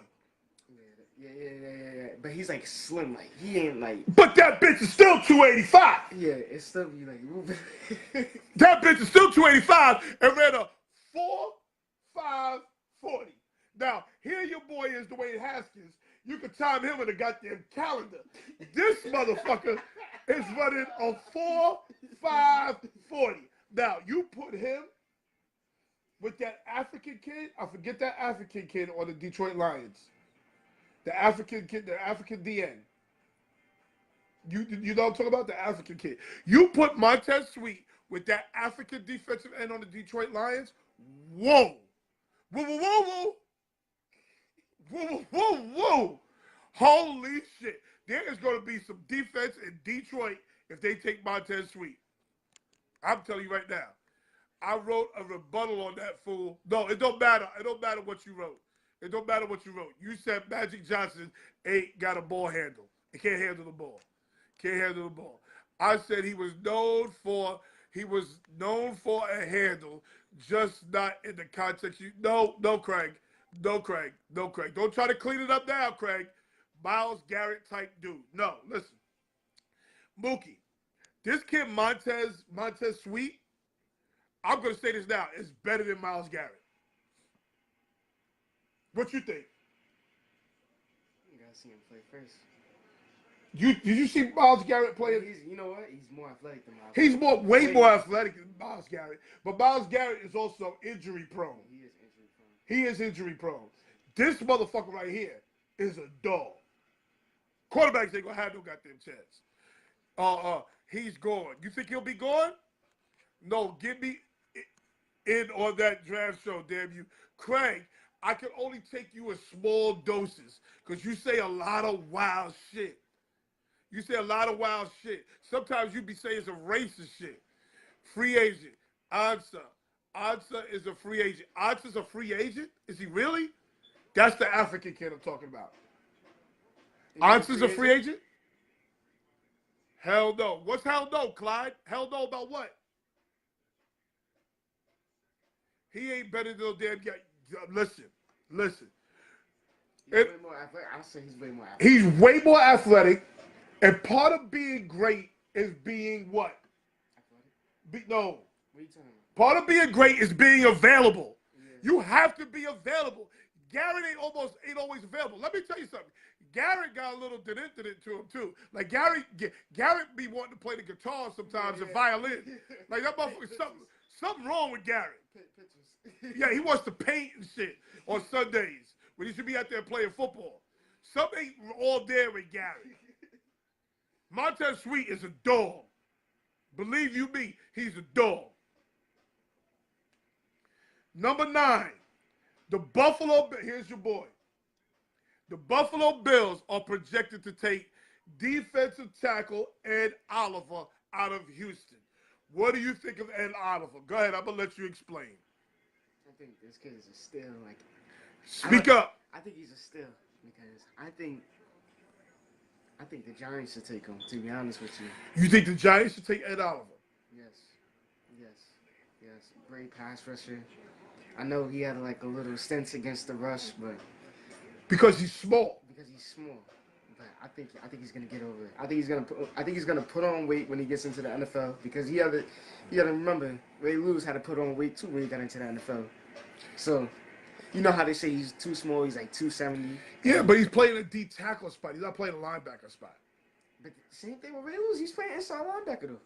Yeah, but this is a D tackle spot. You playing a 3 technique tackle. I think this kid's super athletic too. Like he can move. Okay, here's my problem with Ed Oliver. That motherfucker decided he wasn't gonna play no more either.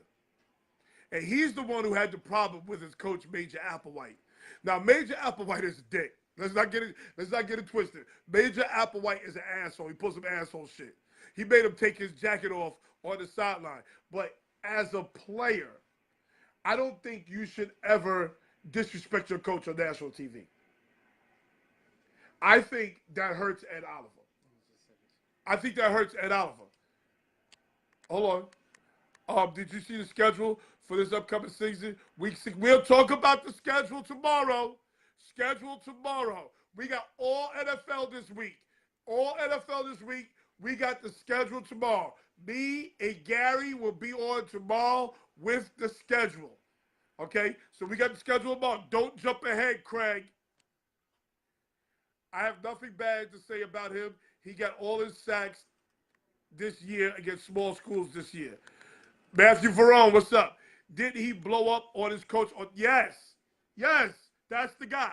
Mookie Thompson is right. He blew up on Major Applewhite on national TV. But Major Applewhite did pull some dickhead shit. He did do that. But this is another guy who decided he was going to sit out because he was more concerned about the NFL. Listen to me, people. The NCAA got a problem. Because this is becoming a trend. If a guy knows that he's going to the top 10, he ain't playing. He is not going to play in no goddamn bowl game and risk injury. I'm sorry, he's not going to do it. Does that make sense to you? No.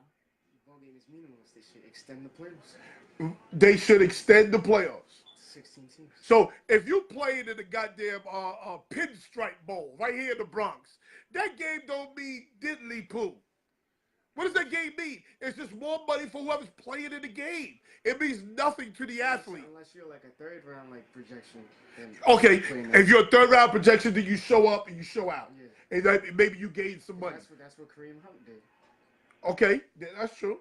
What did Kareem Hunt, what bowl did he play in?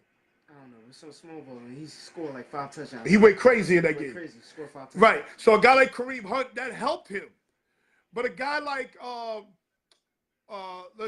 guy like Nick Bosa, he knows he's going in the top 5. Why would he play in a bowl game that means absolutely nothing to him? So this is what the NCAA has to do. They have to make a real playoff bowl game. Make real playoffs. Or pay these motherfuckers. Pay them. Most do it for insurance purposes. That's true. Like Jadeveon Clowney was supposed to go crazy his senior year. He was supposed to go crazy. What did Jadeveon Clowney do? He said, I'm chilling. I think he's about to go crazy senior year too. I'm chilling. I ain't playing with these motherfuckers. I got to go to the league. I got to get my family out of poverty. Number 10 pick. I don't know if I like this pick. Denver Broncos looking to take inside linebacker Devin Bush out of Michigan. What do you think of Devin Bush?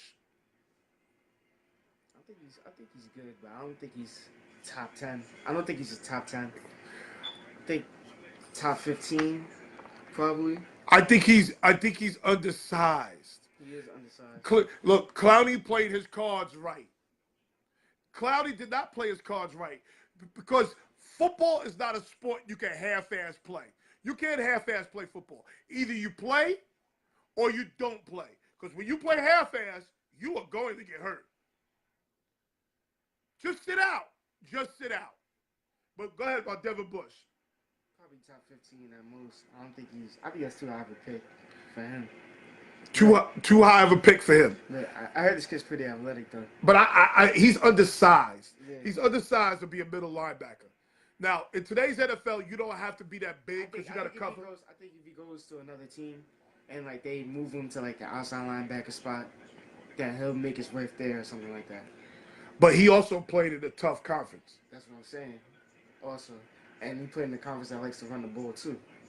Okay, so there might be some upside to him. Yeah. There might be. Let's see this. Like Willis McGahee blew his whole knee out against Ohio State in a bowl game. It cost him money in the draft and loss of stock position. That's a fact. Didn't Reggie Bush sustain an ACL injury in a bowl game? What? I think Reggie Bush did tear his ACL in a bowl game. His last bowl game? His last bowl game was the national championship. No, he didn't tear his ACL in that game. Exactly. Not him. It was somebody. It was Garrett, the kid from Georgia. Garrett, the kid, the running back from Georgia. Garrett something. He tore his ACL. Jalen Smith's Dallas. Jalen Smith from Dallas is a perfect example. Yeah, most definitely. He's a perfect example. Because he was a monster. He's a top 10 pick, easy. Yeah, he was a monster coming out of the He's a top 10 pick. Where did he go? I think he went the third round. I think he went later. I think it was like 4th or 5th. Fourth or fifth round. Jalen Smith was a dog. He's a monster. Like, he was top 10. Like, they was projecting him top 10 during the season, and he got hurt. Clyde Middleton, that's a perfect example. But he didn't play in the bowl game, though. He was playing. They were playing to get into the top 4, and I think he got hurt against either Stanford or USC at that time, and they were on the brink of making it to the playoffs. So that's different. He got hurt during the season. Okay, he went the second round. 11th pick, Cincinnati Bengals are expected to take. I love this guy. That's not my expectation. I don't do online, but I love this guy, Jawan Taylor. This motherfucker is 6'9", 6'8", and he is a road grader. And he likes to run too. Yeah, he's tall and slim. Yeah, he's a tall, slender dude, Like, but he likes to run. Oh, he's about 300. He's about 300 pounds, but he likes to run around, boy. Oh, I love old linemen that like to run around. Oh, when the old lineman run around and the little ass corner look at his ass running towards him. All corners make business decisions. They all look at this motherfucker and say, I'm not going to run into his ass because I got to get up tomorrow morning. I'm going to lay my ass down and hope for the best. Oh, listen. Cincinnati Bengals, if you take Jawan Taylor from Florida, you've just made a great move. Kid's a dog. Green Bay Packers, we talked about this yesterday, are expected to take wide receiver DK Metcalf out of Ole Miss. What do you think of DK Metcalf? He shouldn't even belong in the first round to me. He shouldn't even belong in the first round to me, to be honest with you. He's not a first rounder. No. I'm giving him. You got to speak up, man. I give him early second round, late second round, third round, at most. He can only run straight routes. Oh, he does. He gets off the press well because he's a big, strong guy. But he's not. He can run slants. He can run go routes.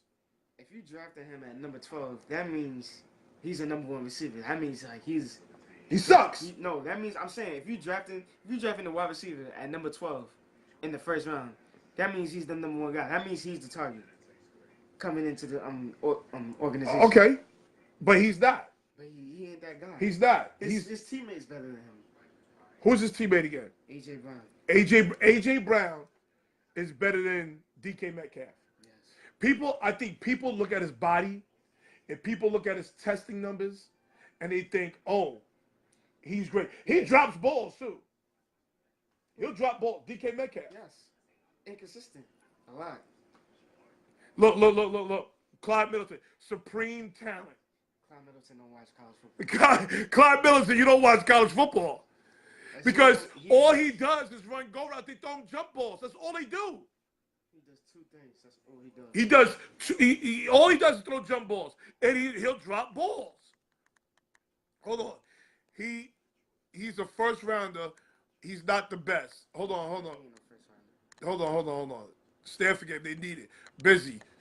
He's a first rounder. He's not the best. Fourth round. He's a supreme talent. He's not a supreme talent. He just looks like Julio. When I saw him at first, I was like, oh, all right, it must be Julio. Then I saw his stats. I was like, you know what? Let me watch the film. And I was like, yo, he's not doing anything. He just runs straight routes. He ain't running no deep digs. He's okay in the blocking game, but Oh, of course he can block. He's a big motherfucker. He looks like Julio Jones. He looks like Julio Jones. he ain't doing anything. He don't play like that though. He's a first round, fellas. He was not used right in college. What I can say about that is that his quarterback situation was bad. His quarterbacks was trash. Okay. But That's all they asked him to do. But Okay. what's his name was doing everything. AJ Brown was doing everything. Yes, but that's what I'm getting ready to say. That's what I'm getting ready to say to Clyde Middleton. They said that's all they asked him to do. So why would they ask AJ Brown to do more? He's running the ball. He's catching outs. He could go. Why would they Why ask AJ Brown to do more but draft this guy before AJ Brown? Makes no sense. AJ Brown is way more smooth than he is too. Marquise Brown is way more smooth than he is. We'll get to Marquise Brown in a second. Supreme talent, Mookie. Yes, yep, he's right. He's a first-round pick, fellas. He was not used right in college. That's bullshit.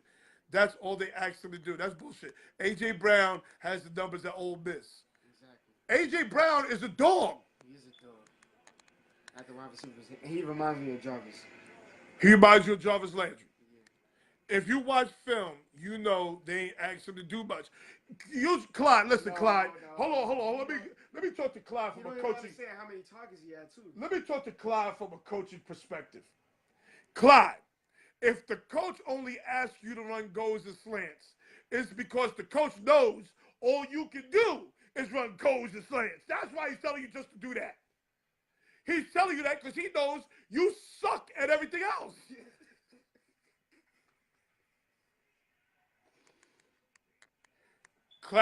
Clowney did play his cards right because he went number one. Oh, Craig.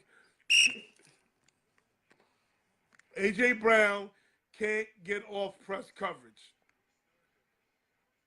They'll teach him that in the NFL. They'll teach him that in the NFL. No. Who said that? This guy, Clyde Middleton. He's not watching college football. AJ Brown. He's playing outside and the inside, so how can he not get off the press in college football? Oh my God. See, now you understand my aggravation when I'm dealing with some of these guys. This is why, just let me know. I'll hit the whistle with him. That's a whistle. Oh, that's a whistle? Flag on the play, nigga. That's a whistle. And he's physical. AJ Brown is physical. Yes. How big is AJ Brown? He's 230 playing slide. 230? 230? He's not that big. He's 230. He's not that big. He's 6'1", 230. He's 6'1", 230. Nigga, that's damn near me. He's not 6'1", 230. He's 6'1", 230, running 4.5. No, he's not a 6'1", 230. If Trust me, he's not. He's 225. He's not 225. He's smaller than that. No. He's a big dude, but he's not 230. Okay. He got hurt, fellas. They also had two different QBs. He did say that in 2 different years. Shea Patterson and his other dude. Patterson's at Michigan.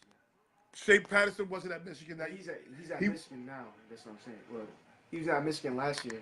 Yeah. And he was at Ole Miss like 2 years ago. So why they didn't put Brown on the outside? Let me tell you something. Hold on. Again, we got to teach Clyde again. Clyde is thinking old football. Okay, Clyde. When they run quad sets, when they run the zone read shit, the dude that's the man on the team is usually the slot receiver. Slot receivers are the man. Those two guys on the inside, those guys are usually the man on the in these offenses. That's why you see Antonio Brown move around so much. That's why you see even Julian Edelman move around so much. Say it again? That's why you saw Nolan Epps go all county. Holla!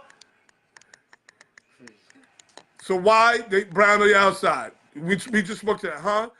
Brown played the slot because in that offense, the slot guys are usually They even move Julio around. they moved Julio around a lot in the college. They move Julio around now. That's what I'm saying. What is he talking about? He's that big. Oh, he is that big. He's 6'1", 230, playing slot. Woof. He move like that. Woof. That's what I'm saying. Who's tackling that? Who's No, tackling that? that's a Run after business catch. decision. Exactly. That's a business Nobody's decision. tackling that and run after catch. The NFL motherfuckers will run into his ass though. They will, but not for long. That's a business He's decision. built like a running back playing slot. Really? Yes. I gotta look at him again. Look at him. He's built like a running back playing slot. I gotta look at him again. Okay. 13th pick. So we're agreeing that DK Metcalf is overrated. Overrated. 13th pick, Miami Dolphins. Defensive end, Rashawn Gary out of Michigan. Overrated. You heard what? He's a dog, though. He's overrated. He is super Why overrated. you got Dexter Lawrence at 19? Hold on. Don't get ahead of yourself. You're doing the Craig shit. Okay? Defensive end, Rashawn Gary is overrated. He is being drafted just because of the school he went to. He is overrated. Hold on. Craig, this is why I can only take but so much of Craig. Nolan, come sit down because you can explain this better to Craig than I can. Because I try to explain to Craig, he don't listen to me.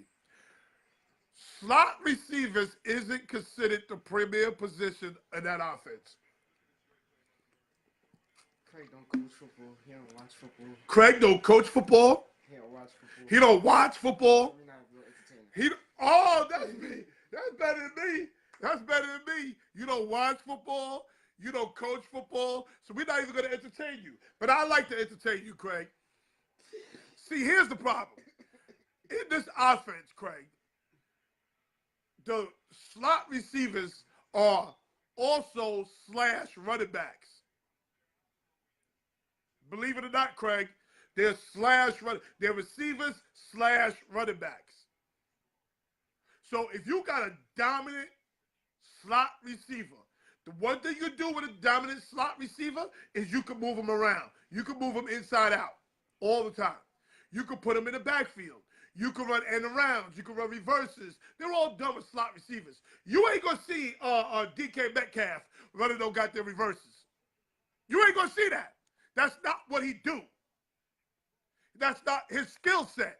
He a good rope player. I can say he could be a good rope. He'll be a good number 2 receiver, DK Metcalf. He'll be a good 3 receiver, 2 receiver. He's not going to be a 1. No, it says, no, please read the difference. Slot receiver isn't considered the premier receiver position. What did I read right? I said it's not considered the premier receiver.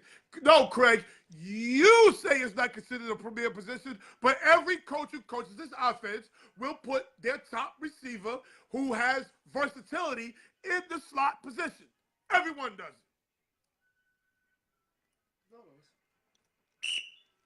You can't pull all slots. You can't put all slots on the outside. I didn't say you can put all slots on the outside. I said the ones that are dominant. The ones that are dominant, you can move around. Doug Baldwin, Julian Edelman. Who's saying it? Let's mention them. Doug Baldwin, Julian Edelman, even Wes Welker. They moved him. Wes Welker, Antonio Brown. Come on, who else? Come on, let's just run it down real quick. So we got to teach them too. Jarvis still moving around. Odell Beckham. Yeah. Who else? They're gonna say Odell Beckham is a slot receiver. They're gonna say he's a wide receiver, not a slot. They move him around. They move around. They move all over the place. He's originally a slot. When he was complaining about getting the ball, he was in the slot. Yes. What are they talking about? Thank you. Oh my gosh.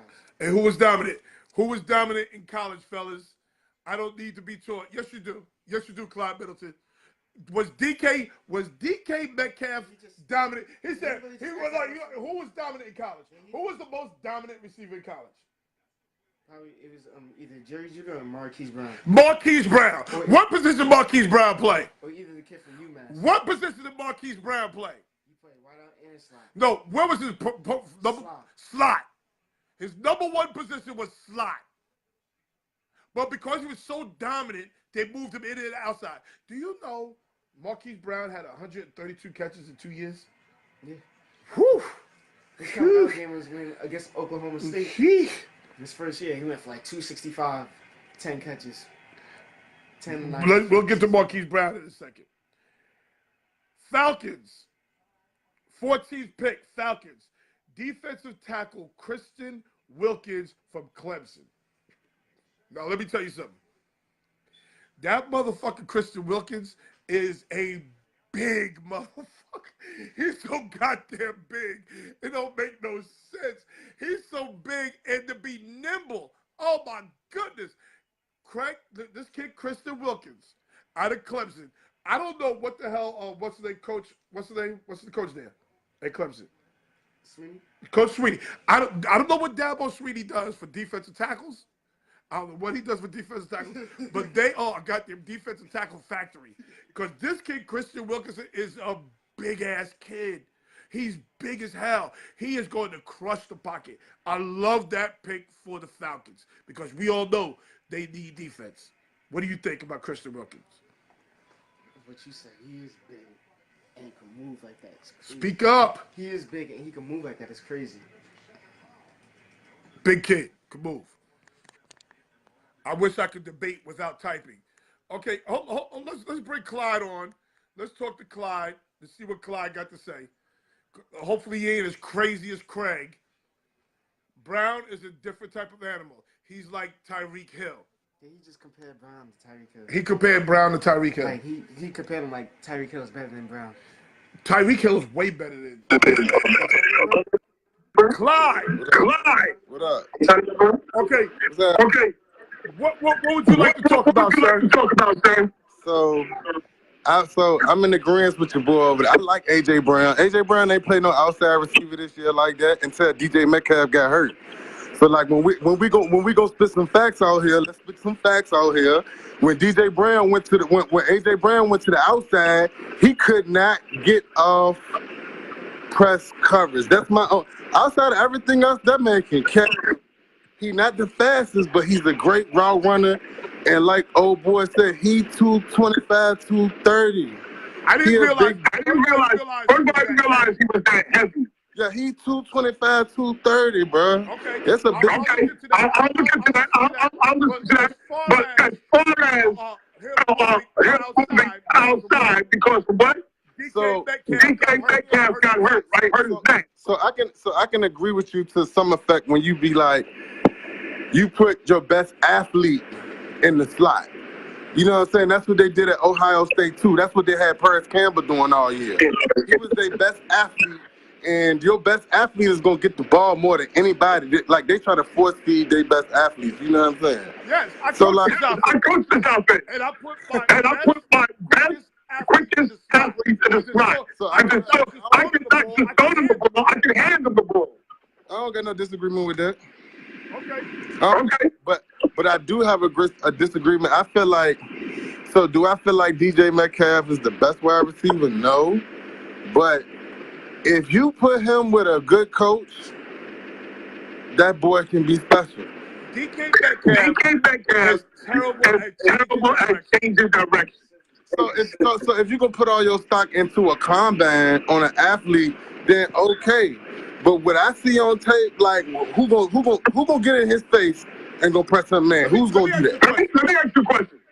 Who would you compare him to in the NFL? So I mean, athletically, he on the Julio Jones level, but. I'm glad you said that. That's what I wanted you to say. But it's different. But I'm not saying he's Julio Jones, but athletically, he has that type of talent. You see what I'm saying? Do you disagree with that? Yes, I totally disagree with that. Because the one thing Julio Jones does at his size that makes him special is changing direction, running routes. He is a great route runner. At that size. I'm not gonna argue that. Them facts. I'm not gonna argue that. But what I can't think so no, he's not. But I feel like if you give him a great offensive coordinator, like you say, great offensive coordinators put their athletes in the best position to succeed. If he's in the best position to succeed, you can win with him, bro. Like you can you put him on the outside. You got to sit somebody over top of him. You have to. No, you don't. If you put who can check him man to man? Who in the league gonna check him man to man and get bump and run? If you put Jalen Ramsey on him, he's gonna run right past him. He's gonna run past him. On the street, he gonna run past him. Jalen Ramsey on the street, on Jalen Ramsey's a dog. He's a dog, but on a go pattern, he's gonna run past. He ain't running past. On a go pattern, he's gonna run past that dude. Jalen Ramsey's special. Oh my God. So you telling me? So basically, y'all didn't see Jalen Ramsey get beat none this year. So Jalen Ramsey the best DB in the league. He the best DB you've seen. Every quarter gets beat, with the exception of Deion. All right. So what I'm saying. So all I'm saying to you is that vertically he can beat anybody. If you let him run a vertical route or run these posts, he can beat anybody. But if that's all you can do, you can game plan against a guy like that. He has to have more to his game than just running go routes and slant routes. All right, so it's okay for slot receivers not to be able it's okay for slot receivers not to be able to move to the outside. That's what y'all saying too, right? No, I didn't say that. That's what y'all saying. I don't know why you frowning your face up in the back, because you was the one who said I needed to look at film. Now I looked at film. So tell me what games AJ Brown excelled at outside receiver. Give me one game. Okay, listen to us. We said Noel, you know I'm just being. You know how I am, Noel. Metcalf got hurt. When the Metcalf got hurt, where did he had to play outside. He had to go to the outside. He had to go to the outside. But if you're throwing the ball at you 20 times a goddamn game, you're supposed to snap. Oh man. Bro, listen. Go ahead. Listen, when they played against LSU, biggest game on TV, national TV. And Greedy gave him problems, nigga. Greedy, go look at the facts, nigga. Greedy gave him problems. Greedy gave him problems. Greedy, go look at the facts, bro. Greedy gave AJ Brown problems, bro. He gave him problems, bro, because he couldn't get off the line. But they're okay. And what I'm saying is, I remember he caught a fade. What did Metcalf do? What did Metcalf do in that game? Hey, look, man. Why you want to? It was nowhere near. Why you want to kill Metcalf? Why you want to kill Metcalf? We don't want to kill Metcalf. I'm just telling you he's overrated. So I don't think so. I don't think he sucks. But I wouldn't draft him as the number one receiver either. No, the first receiver coming off the board. But he's worth a first round pick. I would say that. I feel like he's worth a first round pick, but later he's not worth. He's not worth no top. So when I draft him in the top 10, no. When you start going behind 15, after 15, you goddamn right. I agree with that. Right, I'm drafting. I agree with that. I'm drafting that boy. After 15, I'm drafting that boy. Because if I lose. But to say he's the 12th pick, he goes before Marquise Brown. Marquise Brown is like, so he is special. But Marquise Brown, the only problem with Marquise Brown is 120 pounds. Man, Sean, how big is Tyreek Hill? Yeah, but he's built like a running back. But Tyreek Hill, you right. But Sean, I ain't seen no. If you look at Marquise Brown film, I ain't seen nobody that can stay in front of the dude. But No. hold on. Alabama. Hold on. Just don't compare him to Tyreek Hill. Tyreek Hill got No. to him. I'm not don't saying forget, he's better than. Don't forget, Tyreek Hill was an Olympic track star. Marquise Brown run a 4.32. Olympic though? Olympic? Or he's on an Olympic level? What you saying is true though. Is he on the Olympic level? Yes, like he could I mean, that nigga is lightning fast, bro. Okay. That nigga, and but what I'm saying, you know how like when you see athletes and you know they got that good time, but when you look at them on film, you don't see it. That's not Marquise Brown. When Marquise Brown get on that motherfucking field, you gonna know he out there, bitch. Okay, so you gonna know he out there, bitch. Now, are you taking DK Metcalf before Marquise Brown? Me for the team that I like, yeah. What team you like? You know I'm a 49er, so I would take DK Metcalf. That's his problem. I would take DK. That's his problem. He ain't got no goddamn receivers. But my man is over there though. My man Julian Taylor is over there. Shout out to Julian Taylor. I love Julian Taylor. That's my guy. I can't wait till they let him get a chance to play for real. That's my guy. We're gonna get him on the show. Yeah, but Marquise, like, I mean, I would take either one of them. Like, I feel Kyle Shanahan is the supreme game planner. So, like, by him being a supreme game planner, he's about excelling, getting players in space. Okay, let me ask you a question. Is Marquise Hill Tavon Austin? Wait, what? You mean Marquise Marquise Brown? Marquise Hill. Is Marquise Brown Tavon Austin? Fuck no, he way better than Tavon. Marquise Brown is a wide receiver. I'm asking because Marquise Brown is a wide. So look, even though he little body and he 175 wet, that man is a wide receiver. He run routes. Yeah. He do all that shit, bro. He do all. He just love. What I can say is that he didn't show up against Texas and Alabama. That's all I can say. So I can't argue that neither. I'm not gonna argue that fact neither. So I can't. You know what I'm saying? I can't argue that. I think he's gonna be good.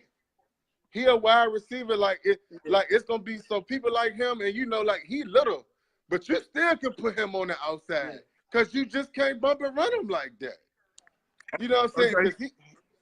I like Brown, okay. but I like the other. I like a lot of receivers. I like Hakeem Butler. Who? That's who I like. Who? I like Hakeem Butler. Hakeem Butler? Iowa State. I like Hakeem Butler. Something's different. He's different. Okay, what about you said a kid from UMass? What's his name? The kid from UMass, but he's fast though. Like white boy, fast. He's a white boy. White boy, fast. He was dominating. I know who you talking about too. He goes. No, yeah, he a beast. That dude he talking about from UMass, yes, is a monster. Yeah, he do her. He probably gonna go in like a third or fourth, but he do everything well. Yeah. He one of them type of people that does everything well. Run 4-3 white boy. I gotta look into him. I don't know about him. That's why I got him here. I don't know about that kid. I gotta look into him. Mm-hmm. Okay. So since you're here, let's go over the next pick. Since you're here. Okay. The Washington Redskins are talking about taking Drew Lock, the quarterback from Missouri. That's just disgusting. Yo, I totally agree with you. That's just fucking disgusting. Because he runs around and talks shit, they think he's great. Or if they don't take him, they want to take Marquise Brown. I mean, so I'm not against Brown. But, you know, like for the Redskins, like, I mean, so I didn't get to watch y'all earlier part of the podcast. Who did y'all have going number one in Arizona? They're going to take Kyler. They're going to take Kyler Murray. So if Arizona taking Kyler Murray, and I think Dwayne Haskins is going to go in the top 10, so that means I don't think it's a good enough quarterback to be taken right there. I think Dwayne Haskins has to go to the Giants. Like they have no choice. I don't understand what the big problem with is drafting Eli Manning's successor. I don't understand what the big issue with that is. That kid may not be Eli Manning's successor. I don't think he's that good. I like Josh Rosen. I like Rosen better. Now we're talking. I give up the second. I give up the second round for Rosen. Make a move. I think the Giants got to make a move and go get Josh Rosen. Because I think the situation in Arizona is going to be untenable for Josh Rosen about how they handle him through this draft shit. Like I know he signed to the Arizona Cardinals, but they haven't said anything to this man about their draft plans, about them drafting Kyler Murray or anything like that. Well, why would you want to play for an organization like that? Well, he's not going to play for the organization. Once they stop talking to you, it's a wrap. Once they stop talking to you, it's over. Pack your shit. Let's go. Okay, but you can't put a guy like Josh Rosen behind that offensive line in Arizona. You're going to get him killed. He's already injury prone. So why not take the big? So why not take the big hog like you talking about? So like to me, if I was the New York Giants, I go give up a second round pick for Josh Rosen, and I'm taking the best. I'm taking the best offensive lineman in the draft. When you already talked about that guy. So you think that you could get Josh Rosen with a second round pick? Sure, they fucked it up. But why would I give you a first round pick for Josh Rosen? Why? Just give me one reason why. You the Arizona Cardinals, nobody told y'all to draft him in the top 10. You went and got you a new coach. Now you feel like you can get him off for a first round pick after what I seen last year? That's true. Not at all. That's true. That's a very good. That's a very good point. You know what I'm saying? Not at all. Like I can't let I give up the second. I'm not giving you the first. You drafted him. I shouldn't have to eat that. He hasn't shown me anything to make me believe in him for a first round pick. That's not saying I don't like him, but that's the position that they put themselves in. I agree with that. I agree with that. So you think the kid from Missouri, Drew Lock, is garbage? I think he's garbage. I think he's like Ryan. He's gonna be a Ryan Leaf. He's gonna be what? He gonna be a Ryan. I don't like nothing about his game. Nothing. None of the other quarterbacks in this year's draft. I don't like nothing about his game at all, bro. I just don't. Like, if you ain't gonna get one of them two niggas, you may as well just wait till the third or fourth round and try to draft a project, one of them young niggas that got some promise. Okay. So Mookie Thomas says, Ole Miss doesn't produce top-notch receivers in the league. Example, Laquan Treadwell. Laquan Treadwell isn't bad. He's not top. He's injury prone. I mean, you gotta look at so he went to a fucking squad that had Adam Thielen and Stephon Diggs on it. Like, yeah. And they still drafted him number 1. What you want from him? Yeah, that's true. That's a lot of targets to go around. That's true. That's why I think the Cleveland Browns are going to have issues. There's just too much talent in one football. And Odella, when she don't get her time, she like to act up.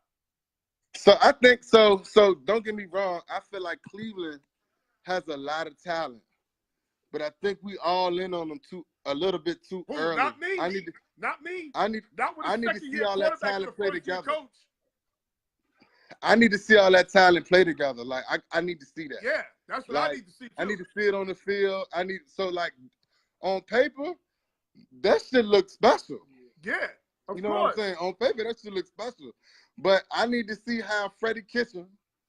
That's what I'm talking about. A fucking first-time head coach. That's what I'm talking about. Control all of these attitudes. Don't forget they got the tight end.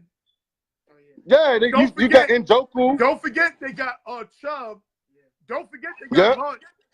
There's a lot of people. Even though Hunter ain't gonna play till week 9.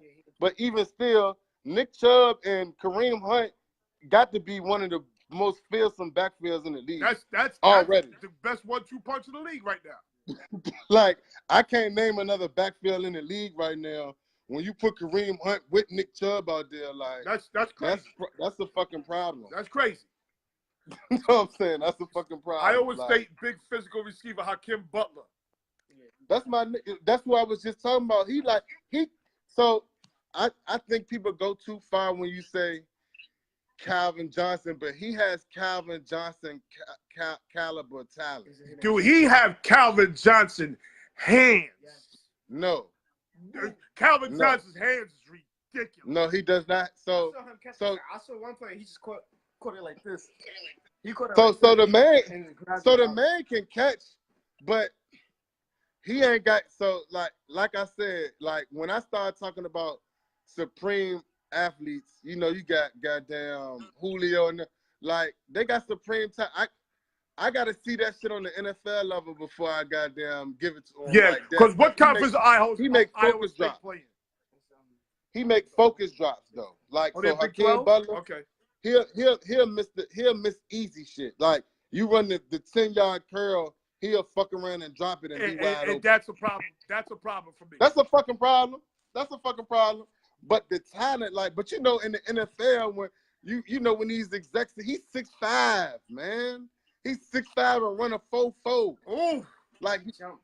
Ooh. he's 6'5" and run a 4.4. Oh, bruh. that's And his I think he got one of the longest wingspans, like his arms. Like I gotta that watch shit is film of this retarded. kid too. I gotta watch film of this kid. 6'5", running 4.4. Woo. That's dangerous. And you see it on tape though. You see it. So like you can't deny like if I'm looking at an AJ Brown and shit, like niggas like Hakeem Butler, like and he has a fast 3-cone spear. He ain't DK Metcalf. All his shit fast at 6'5". He ain't like he not DK Metcalf. You know what I'm saying? Yeah. All his shit is fast. Like that nigga can change directions and all that. Okay. I just don't like the drops. Okay. They got to replace Alex Smith. They just picked up a quarterback. Who did Redskins pick up? Did they pick up the quarterback for the Broncos last year?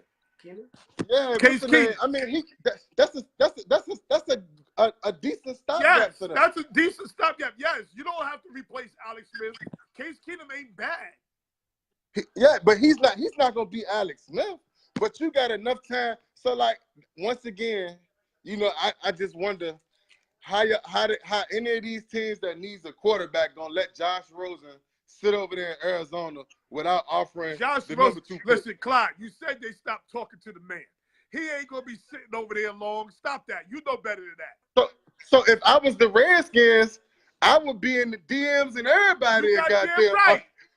That's why I think it's going to take more than a second-round pick to get him, because I think teams are going to be competing for him. He can't. So I can't give up a first. It's just no way possible. I'm gonna let you recover from your mistake and give you a first-round pick for that dude. Okay. It's no way possible. Okay, let's say the Redskins give you a first-round pick for Josh You Rosen. fucking take that. You fucking take Arizona. Let's say they give that. you their pick. Their pick is the 15th pick. Let's say they give you their pick for Josh Rosen. Mm-hmm. He's only a second-year quarterback. Why would you take do that? So Arizona, that's what they preaching for. They want that.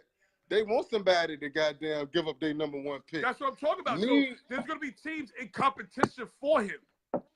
I don't think nobody's going to be willing. I mean, it might if you feel like Josh Rosen, it can come in and be your QB1, then you give up a first-round pick. I don't know that yet. I know he has talent, so I would give you a second round. Listen, I would give you a first-round pick and have him sit behind Eli or sit behind Case Keenum. I don't have a problem with that. But Eli, so the Giant, like you said, the big blue dopes in the they have 2 first-round picks. That's good job, sir. Good job, sir, calling them by the right name. Go ahead. They got 2 first-round picks, so they're in a position where they actually can draft a defensive lineman at the beginning of the draft to make their defense better and still go get your quarterback of the future. They still can do that. That's very true. You know true. what I'm saying? I think they need to investigate that too. But they can't pass up on Dwayne Haskins if they can't get Josh Rosen. Yeah, but they should know that they can't get Dwayne. They should know that they can't get Josh Rosen before you draft Dwayne Haskins. Oh yes, they got to know that. They got to know that. I agree. See, this is the shit I'm talking about with Craig. Listen to Craig. Yeah, I see him. What school did Odell go to? This is why Craig. This is exactly why Craig needs to get minimal time. He don't know what the hell he's talking about. Metcalf will ball out this year. Now he don't know what school Odell went to, but he gonna tell us Metcalf gonna ball out. Did they beat Kyler Murray and Hollywood Brown this season? Mississippi, they beat Oklahoma this season? Mississippi. No, Texas beat. Hey, so look, y'all talked about a prospect. Y'all talked about a prospect earlier that I looked at too. So I like. Take it from me. I like. They need to replace Alex Smith now. They replaced him. They have Case Keenum. Case Keenum is not a bad move. It's not a bad move. Don't forget, just 2 years ago, Case Keenum was playing in the championship game, people. Don't forget that. Just 2 years ago, he was playing in the championship, NFC championship game. He definitely was. Don't forget. You'll tell your man, pay the light bill. So, I mean, I'm moving. Next. So look, so Noel, let me ask you this, Noel. You think Montez Sweat is a top? You think Montez Sweat is a top 3 pass rusher in this draft? I feel like he's probably the most. I feel like he's the most athletic, but he's not the best by far. Let me tell you something. Let me tell you something. Mm-hmm. Let me tell you something. There is not a tackle, not a left tackle in the NFL that is going to be able to put their meat hooks on this boy quick enough to get for their quarterback. They're going to have to game plan to get. But he ain't powerful though. But see, you ain't going to be able to sit back there with this boy running around. I'm trying to tell you. So this what I'm saying though. So like in his games, you know, I like the boy Brian Burns over him, honestly. Okay, let's talk about that. Let's talk about that. The next pick, the Carolina Panthers are expected to pick Brian Burns. Awesome pick.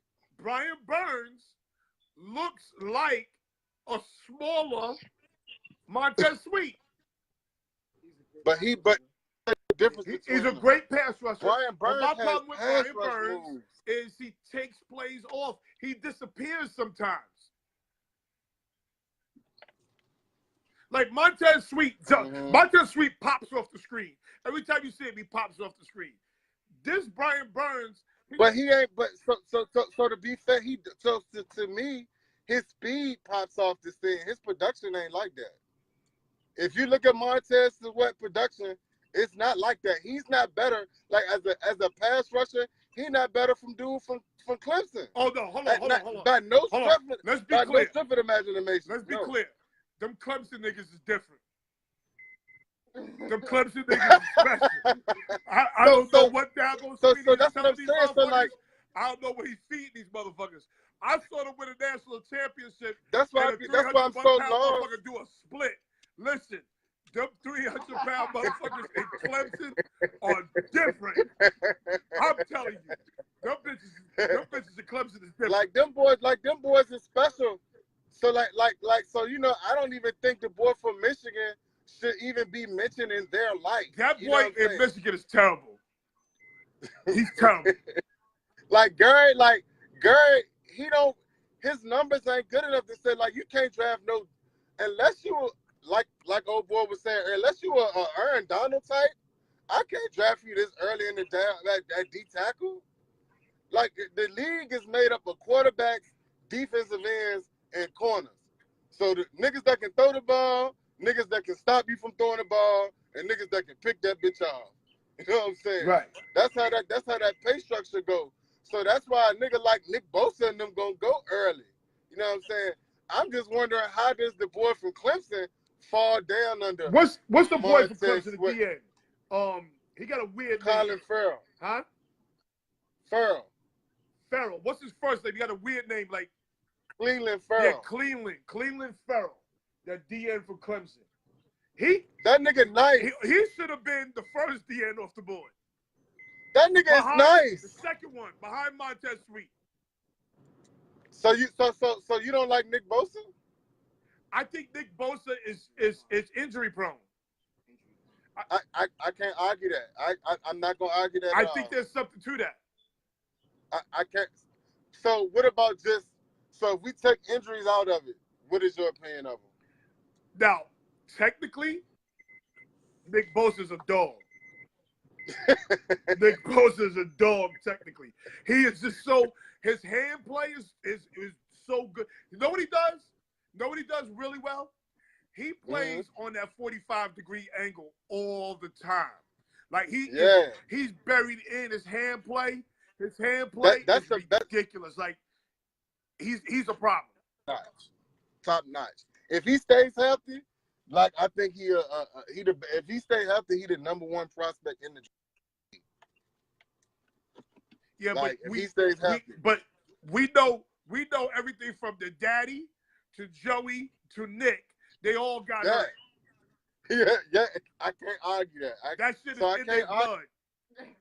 So, but so like for my team, so like I'm a 49ers fan. I just don't think that if Nick Bosa is there, I got the same concerns that you got. How you don't take him? You got to take him. Especially if I done drafted 3 defensive tackles in the last 4 years.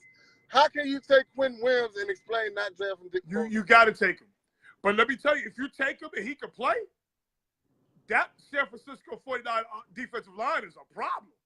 Yeah, that shit gonna be a problem if Nick Bosa come out there and play with D Ford on the other side and Buckner and Armstead and Solomon Thomas. That's a legit line. And they gotta let my boy Julian Taylor play, because Julian Taylor's a dog. I like him.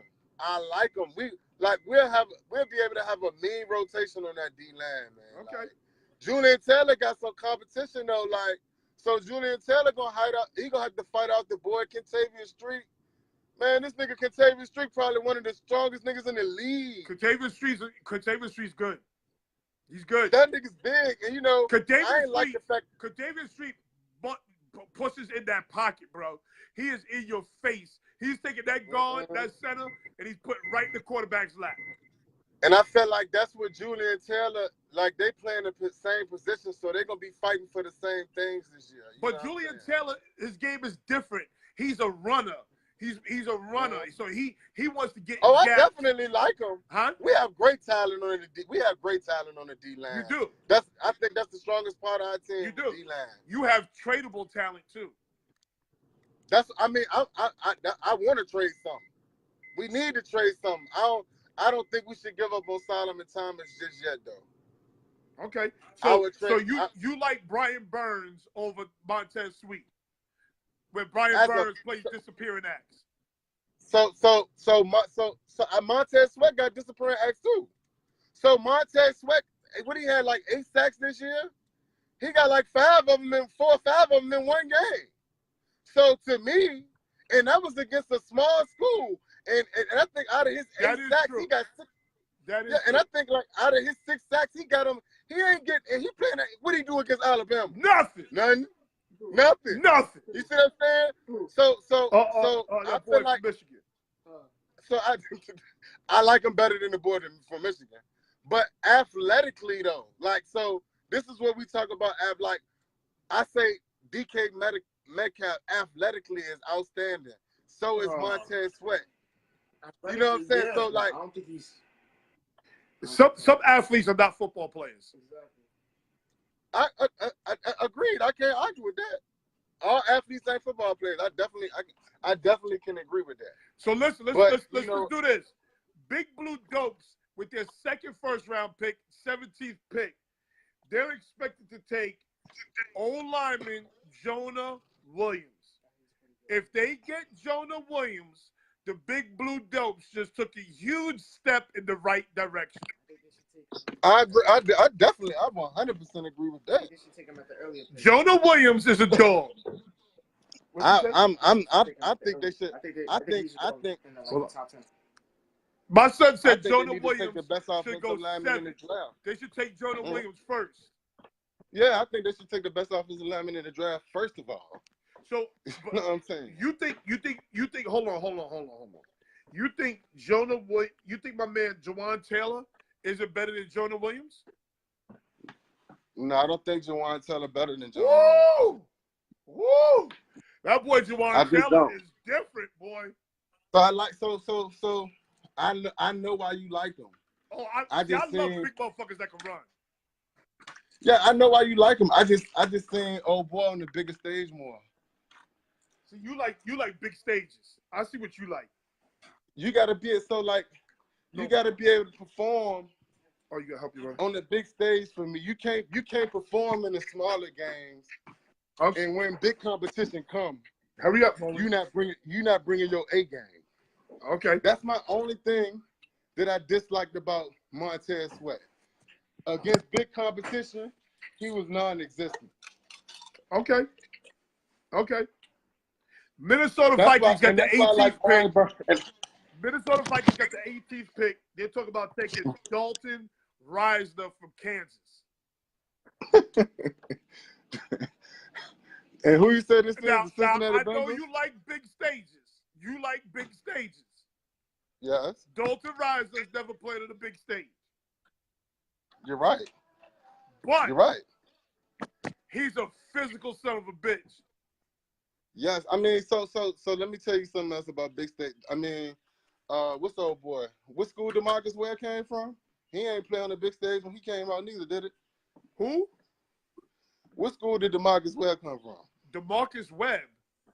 Where? DeMarcus Ware. They played for the Cowboys. So the big stage is so the draft is a gamble. Yes.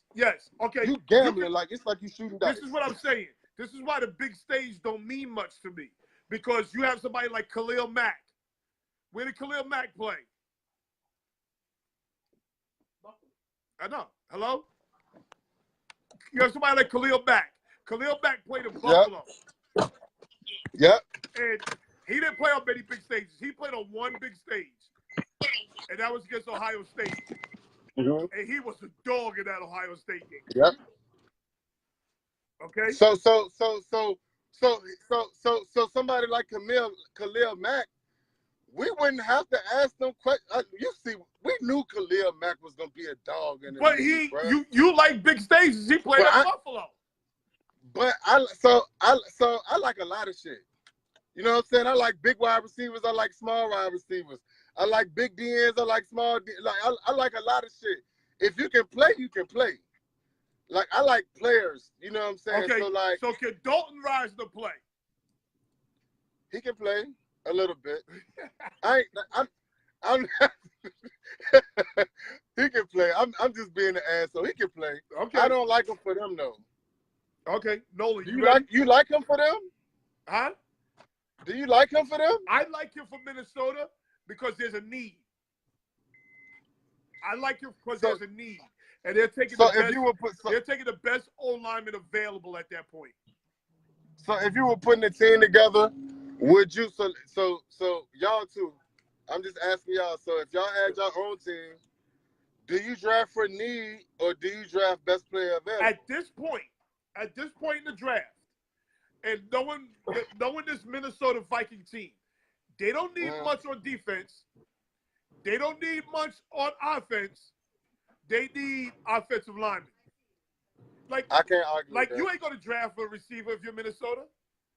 Why would you? Why would you? Yeah, you ain't gonna draft for defensive back if you're Minnesota. So I actually would try to trade Dan if I was Minnesota, but that's a possibility. That's a possibility. Mm-hmm. But they need help on the offensive line, and you got to remember. Because I think he'll be there later. Quarterback for $84 million. Yeah, they need to protect that motherfucker. Okay. Next, I'm not disagreeing with that. Next, the Titans are expected to draft defensive tackle Dexter Lawrence.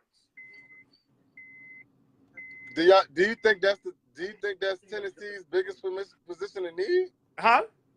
You think that's Tennessee's biggest position in need? No, but I don't think you leave Dexter Lawrence. If you get Dexter Lawrence at 19, Lord have mercy. but I mean, that's awesome value.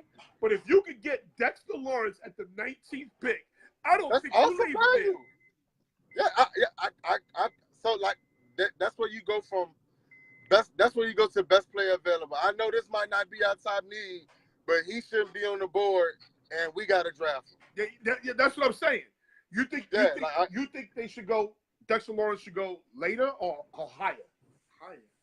So who would you say? Yeah, he should go. He should go above 19. Yeah, I agree. He should have been going already. Yeah, but if he's there, you got to take him. Probably the Falcons. Yeah, the Falcons. Wait, hold on. You'll take Dexter Lawrence over Christian Wilkins. Yeah. Boy, that boy Christian Wilkins is a big motherfucker, boy. I can't do that. I don't know if I could do that either. I'm not gonna do that. I ain't gonna do that either. Cause that goddamn Christian Wilkins is a refrigerator, boy. Like I'm not he's gonna a do nimble that. ass refrigerator. That boy there, I'm not, and I like Dexter Lawrence. Though. Yeah, I like Dexter Lawrence too, but he ain't that big, and he don't move like that big motherfucker. Yeah, he don't. So, but I like his game. I definitely like his game. So now, the 20th pick, Pittsburgh Steelers are expected to take DeAndre Baker, cornerback, Georgia. He the best corner in the draft to me. He better than Greedy. Yeah, he play better man than Greedy. He tackles. Yes, that's it right there. The kid from Washington tackles. He just hit it on the head. Him and the kid from Washington. He just hit it on the head. He tackles. Greedy Williams is young Dion. Yeah. That bitch don't want to tackle. And Greedy Williams ain't no fucking Dion now. No, he ain't. No, wait, hold on. Don't get it confused. Because Dion is my guy. Don't get it confused. I'm not saying Greedy is Dion. But he ain't nowhere near Dion. But he ain't tackling like Dion. Yeah, he ain't tackling. He ain't gonna tackle a goddamn thing. Yeah. He not gonna tackle. But I do like this pick for the Pittsburgh Steelers. So I think Dion. I'm surprised. Like I value corners. I'm surprised he on the board at 20. I'm not looking at the other teams. Looking at the other teams, I'm not. Yeah, I mean, so when you look at the other teams, but I mean, so like that's what I say. Like he could go to the Packers. The Packers could take somebody like him. Yeah, like when you look at the premium positions, but the Packers in the league, the Packers got an offensive-minded coach. They got Aaron Rodgers. They want to keep Aaron Rodgers happy. I'm gonna keep my Aaron Rodgers feelings to myself right now. Don't say nothing slick about him either, because despite what you think, he's a dog. He's an asshole. No. He's an asshole, but he's a dog. That's all I'm saying. Okay. Let me get 2 packs of pineapple game. Okay. In the casino. Seattle Seahawks are expected to take O-lineman Chris Lindstrom from Boston College. You got to take an O-lineman. You just pay Russell that money like you. They got it. They got it. Pineapple game and 2 they have to take. No you got to take that. You can't pay no quarterback that type of money. But what I like about Chris Lindstrom, he's not a great pass protector. Mm-hmm. Boy, that motherfucker get up on that second level and start to mow down linebackers, boy. And we talking about the team. And we talking about the team that had the And you talking about a team that had the best rushing offense in the league already. Yeah, which is crazy coming from Boston College. That's crazy. Because their quarterback wasn't great. No, not at all. He won't great at all. He won't great at all. So do we knock receivers that come from systems that don't have great quarterbacks? Okay. Or do we knock them? Hell no, you can't knock them. Because where did Calvin Johnson come from? Some garbage out Georgia Tech. Okay. You already know. Hey, he ain't had shit. He ain't had shit out there. He ain't had shit. He ain't had shit out there, motherfucker. He ain't had shit. Hey, he went out there and shined. He ain't had shit. Yes, he did. Yes, the only thing about that is it's hard to find those receivers because they have no quarterback. It's hard to find them. Even Odella. Odella didn't play with a great quarterback. Nope. He sure enough didn't. He wasn't. He sure enough didn't. Jarvis Landry. Jarvis Landry's putting up better numbers than him. Yes, he did. But I mean, no. Let me get a lighter, bro. A big chunk. No wide receiver for LSU that had a good quarterback. Not that I can name. None of them. None of them. None of them. You know what I'm saying? Baltimore Ravens are They need a wide expected to receiver. take A.J. Brown. Now, That's awesome. that's an awesome pick. That's what But they need to do. they could run that. He just hit it right in the head. They could run that offense with him with all the end rounds, the reverses, the counters. Mm-hmm. They could run that shit with A.J. Brown. But here's the problem. Your But boy I'd be ain't ready. pissed if I was AJ Brown. Huh? If I was AJ Brown, I wouldn't want to go to Baltimore. I wouldn't want to go there either because your boy Lamar ain't ready. Not if I play wide receiver, like I wouldn't want to go there. Yeah, your boy Lamar ain't ready. That motherfucker can't hit the side of a barn. That bitch ain't ready. He just ain't ready. He got to get 2 more years. And now, guess what? Those NFL defenses, they're going to catch up with that offense. They're going to shit out of them now. He got to learn how to throw that bitch. He got to be able to throw that motherfucker. He got to. In the NFL, you got to be able to throw. And you got to be able to play from the pocket. Mark Hardy was good, Pa. Got to be able to play from the pocket. You saw what happened in the playoff game, right? Yeah. That's more like what he's going to see from now on.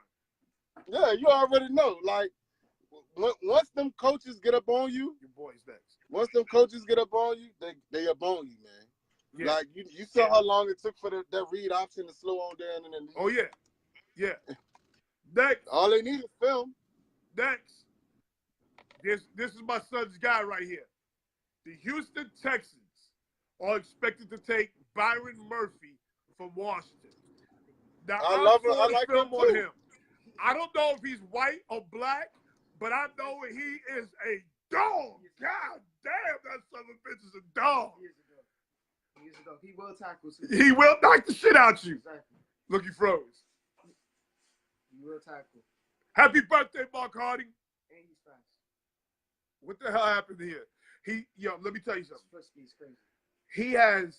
He is super aggressive super aggressive, and he takes a good risk. Like, he don't take bad risks. No, he takes good risks, and he has good ball skills. Yeah. He'll catch a ball. Yeah. He ain't one of them cornerbacks. Lean over here, Nolan. He ain't one of them goddamn quarterbacks that can't catch. He ain't one of them quarterbacks that can't catch. He reminds me a little of Grimes. Who? Grimes. Grimes from where? Clyde, I'm trying to bring you back in, Clyde. He reminds me of Brent Grimes. Oh, Brent Grimes. Oh, yeah. But I think he's more aggressive and better than him. I think he's more of a dog. Clyde Middleton, I need to add next to your name, Pa. I need to add next to your name. You have to go back out and come back in so I can add you back in. But your boy Byron Murphy out of Washington is the real deal. Don't even get it twisted.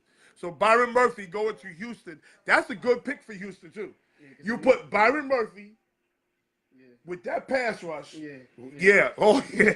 Yeah. That Texas defense may be back. Dre Whittick, what's up, Pa? Where's Clyde Middleton?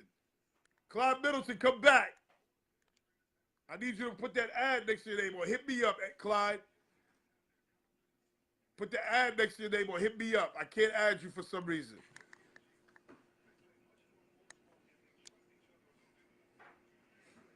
Because I do want to talk to Clyde, because Clyde seems to know what he's talking about. I want to talk to Clyde about Byron Murphy. Byron Murphy is a dog. It's a dog, boy. I'm telling you right now.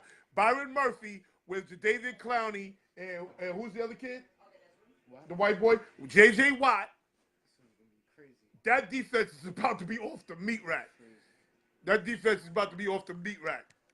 Here he is. Here he is. Clyde is coming back, people.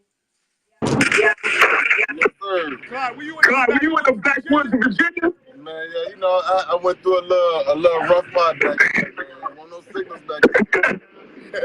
So Houston Texans are projected to take Byron Murphy from Washington. I like Byron Murphy. I like him. Byron Murphy's a dog. I like him. I just don't like him better than Baker. I like him though. He's more physical than He's more physical than Baker. But I think Baker is more like Baker can fit more schemes than Murphy. So I think Baker can play zone or man. Yes. Baker is more. Baker is more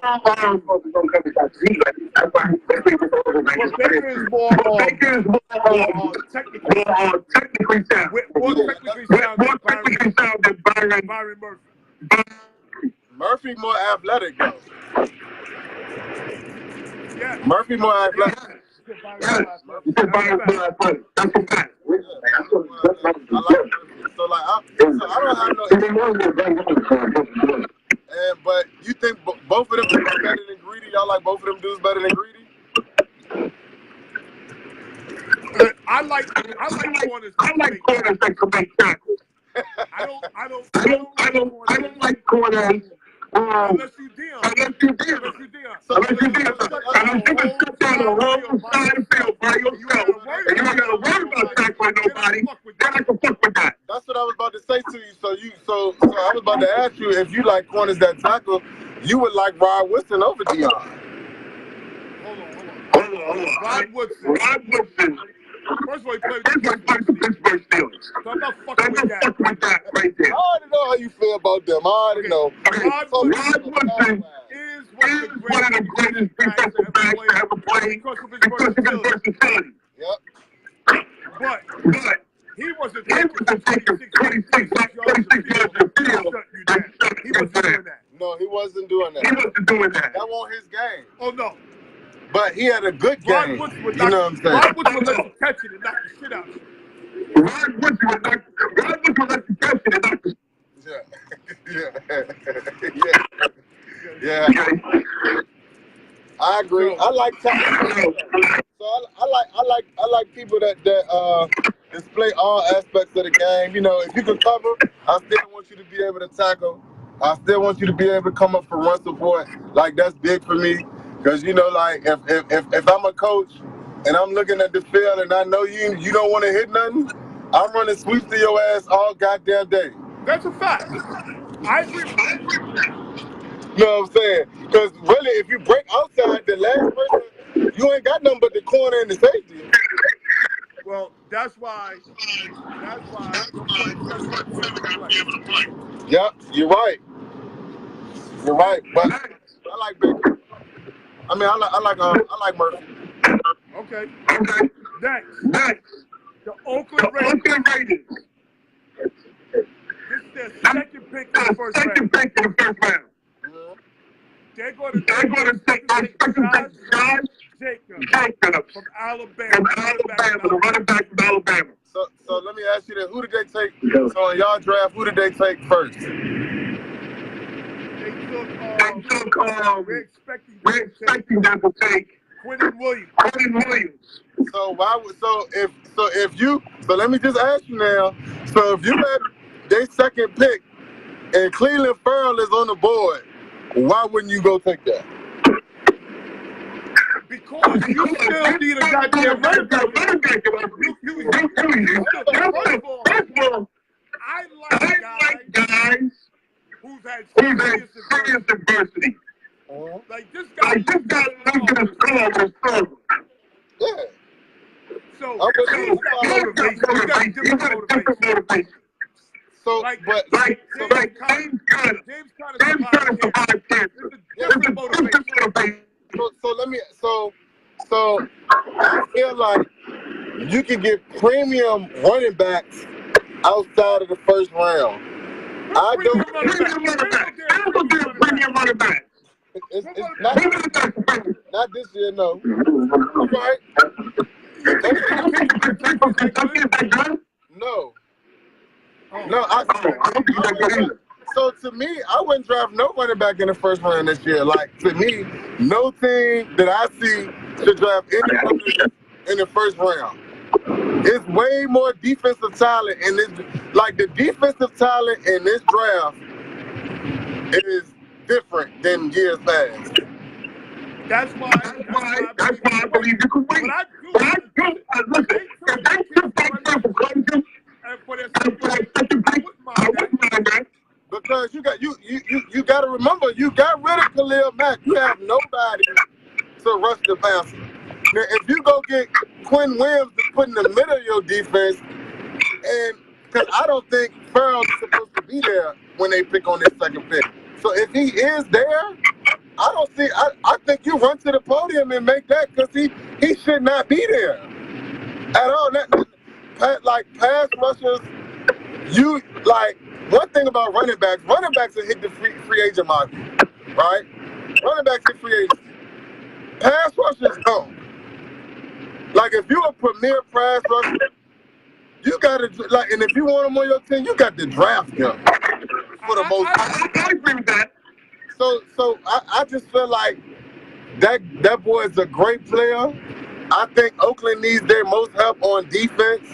You know what I'm saying? I think Gruden can help them get through the offensive roles.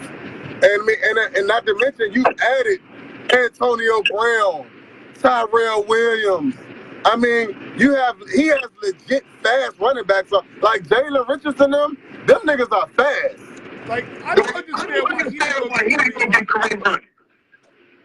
I mean, I don't understand why a lot of teams ain't gonna get Kareem Hunt, but you know, that's just me. You know, he hitting women, and you know, when you living in the world of the Me Too movement, you know, that's not. Don't get me started on that shit. Don't get me started on that shit. We gonna be in the running back market this draft. Chase Hill will get out of the top of the block. Nope, you're wrong. You're wrong. Give me 40 feet, Craig. You're wrong. Here's the next pick I don't understand. The Philadelphia Eagles are expected to take defensive tackle Jeffrey Simmons from Mississippi State. And who's ready to take him? Huh? Who gonna take him? Philadelphia Eagles. Why? I don't understand that pick at all. They should go get Greedy Williams. Did Philly sign Ronald? Did they get the Darby boy back? Did they re-sign him? Didn't the boy Ronald Darby play for Philly? Oh, Darby. Yeah. Darby, he was out last year. But ain't he back? That's probably why they not. I think he back. But even if he's back, you need back help. Why is Greedy Williams is a great. I mean, like, to get him right there, that's awesome. It's awesome. Awesome pick right there. That's better than a great pick. That'll be an awesome pick. They got plenty of D-linemen. Exactly. But you know, teams like drafting for the future too. They like drafting for the future too. So you know, like, if you see a talent that you like out there right now, and you know you got somebody on your team that got like maybe 1 or 2 years left in the tank, and you feel like you're getting talent, then you feel like you're getting some talent. I feel like you get that. Okay. It's hard to know. Indianapolis Colts are expected to take Matt Wilson from Alabama. I feel like, so let me tell you how I feel about Indianapolis. I feel like they got the best chance to get at New England. What did you say? I feel like the Colts have the best chance to get at New England this year. No. I think the Jets. What'd you say? You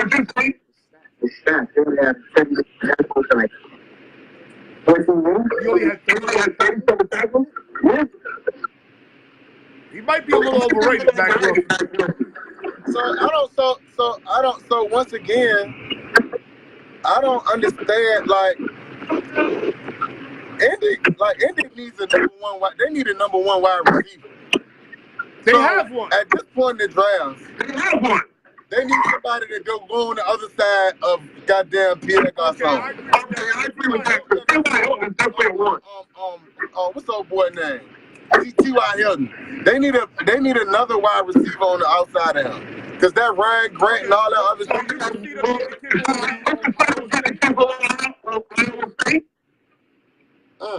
Lord. Who you talking about? What, the wide receiver?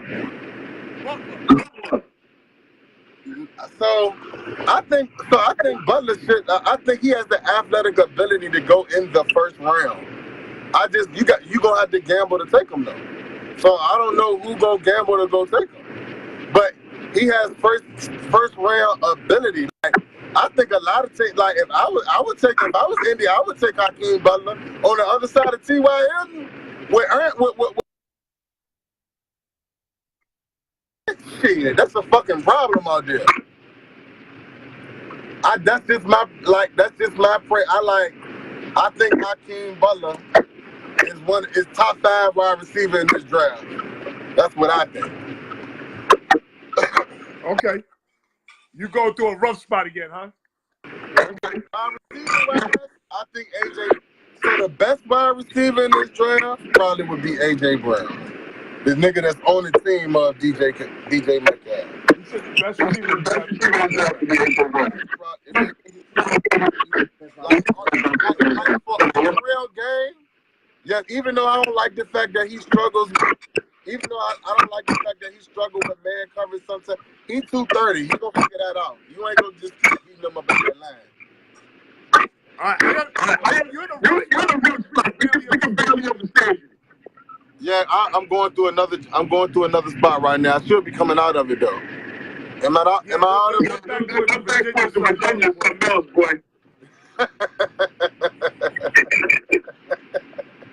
But okay. The Raiders are coming up again. I like the Raiders. Tight end from Alabama. I don't like him over Hawkinson. Did Hawkinson go yet? Hawkinson going already.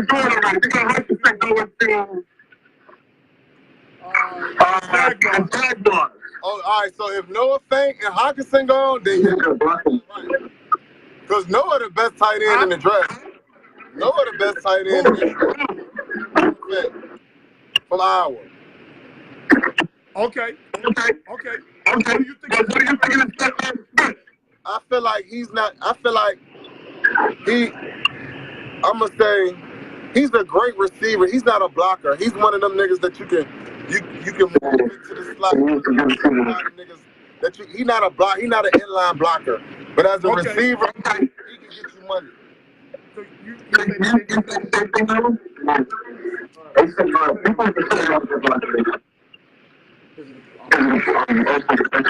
but I like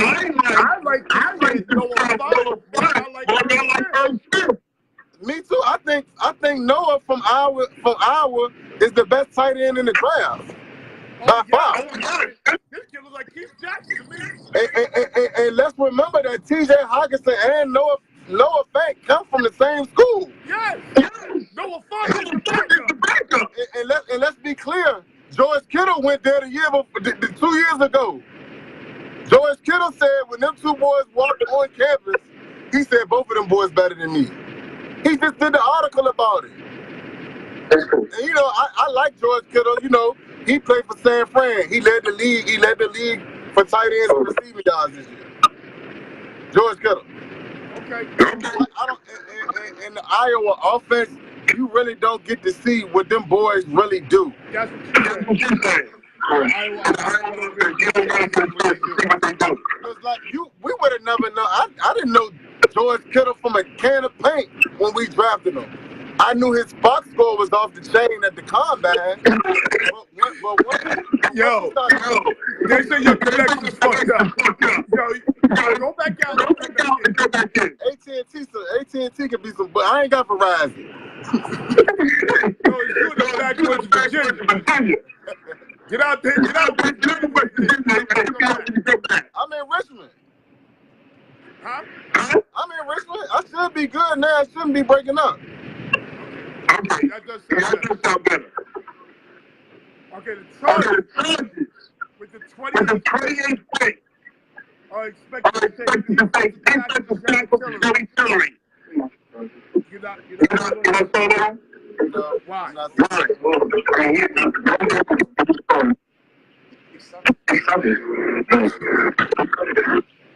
I You mean, sound terrible, bro. I haven't done a lot of work on that guy right there. I haven't done a lot You of sound work. terrible. You have to go back in. Go back out. All right.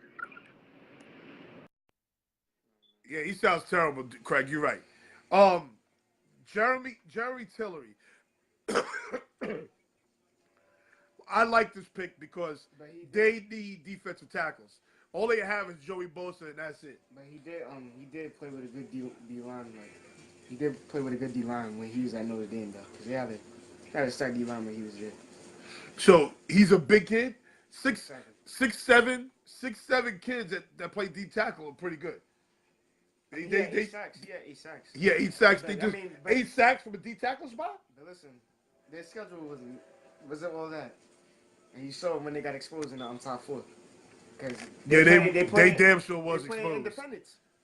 They play Independence, so they get to pick their schedule. Yeah, that's true. But they play Stanford, and they play Michigan. So, I mean, let's see Clyde Middleton again.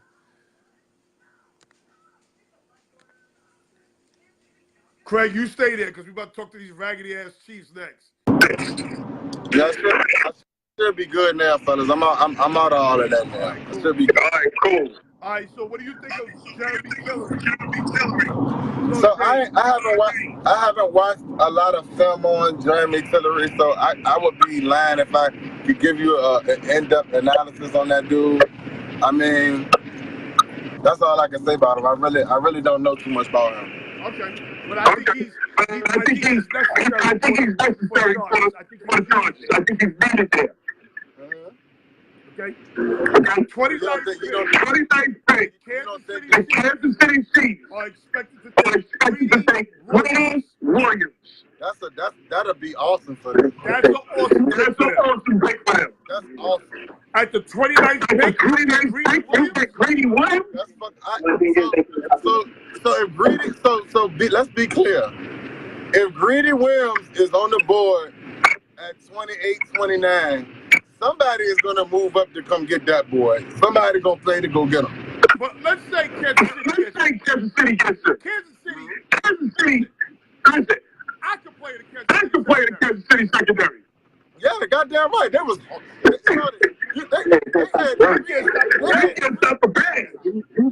three niggas. Kansas City had 3 niggas on their team. You got Houston, you got D4, and you got Chris Jones, and y'all can't cover no goddamn body. Kansas City ain't got Darrell Rivers. You can't cover nobody. We can't compare that Revis to the Revis that we know. We can't do that. Okay. That was the Revis that we know. You know what I'm saying? They was unfortunate to lose Eric Berry. I think that was the biggest loss possible for them. That sucks for them. That was a big loss for them. You know what I'm saying? Like, if Eric Berry was there during the play, like if Eric Berry had been playing all year, I think that defense would have been way better. Yeah, but that got their secondary. There's only one secondary worse than that. That's Green Bay. Shit, San Fran, what the hell are you talking about? Green Bay, Philadelphia, and San Francisco. We had 2 interceptions all year, bro. 2. It's hard to. So Earl Thomas played 4 games and had more turnovers than my whole team. That's a very good perspective, sir. I don't expect Greedy Williams to be there, but if by miracle he is, then I approve that kind of thing. Thank you, Craig, for your approval. Green Bay, second pick in the first round. They expected to pick Nolan. Oh man, you gonna get Aaron Rodgers that? You give Aaron Rodgers no fun.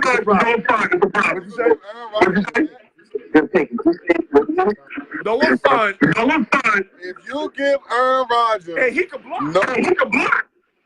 That shit is a fucking problem. If you get you already got Devontae Adams out there. If you give Aaron Rodgers that type of talent at the tight end, man, and see, people not even talking about the other wide receiver. You gonna understand Geronimo. What's the name again? Geronimo. What's the name again? Equanimous.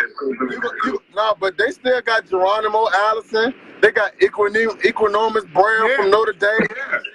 And they got that other boy. They drafted 2 wide receivers last year. Well, let me tell you something. One of those three guys go because big out little deficit disorder.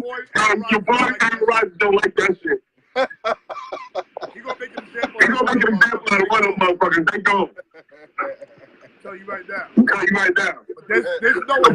There's no fun. There's no fun. There's no fun. That's a problem. I'm surprised he's on the board. He's so smooth. So smooth. And he runs real Chris Brown. Like he's a linebacker can't cover him. And he run a 4.5. A linebacker can't cover this man. He run a 4.5 too. He's fast. He run fast. Like 6'5". Run a 4.5. About 250. Come out right there. I think he's 260. To be honest with you. That boy's a problem. That boy's a problem. Yeah, that's what and to give Aaron Rodgers that. Now let's To put get this into the proper perspective, son. If Noah Fant is the number 2 tight end, how good is this kid Hawkinson? So the only reason Hawkinson is better is because Hawkinson brings the blocking element to the game. So like, not like Hawkinson. Hawkinson blocked like Gronk. I'm like Gronk. Yeah. Oh shit. Hawkinson that goddamn Gronk. He's a fucking blocker. Like, so you gotta understand when you can add somebody, and Hawkinson can still get out and run the routes, and he has supreme hands. That boy from Hawkinson has supreme hands. He's not gonna drop the ball. But when you come out there and you can run behind him too, because he excels at run blocking. That's why they got him over Noah Fant, because Noah Fant doesn't have that in his game. But he's not no blocker. Like he'll go and block. But he's not an inline blocker. It's the difference. That's true. See, Gronk can block inline, and T.J. Hawkinson can block inline just like that. You know what I'm saying? Okay. Because when you say Gronk, because what you're telling me right now is that T.J. Hawkinson is still on the board, and the Patriots is about to draft very, very soon. That's a problem. When Gronk gonna come back at the end of the year, and you gonna put both of them on the same field, that's gonna be a problem. That got that Gronk. That got that Gronk for some reason. You forget it. Forget it. He's a savage blocker, bro. Just imagine if Hernandez didn't go out the way Hernandez went out. That's right. Just imagine. They would cut every receiver as soon as he got to his contract. Yeah, like just bye. You know what I'm saying? So Tom Brady made somebody like Wes Welker and Julian Edelman household names.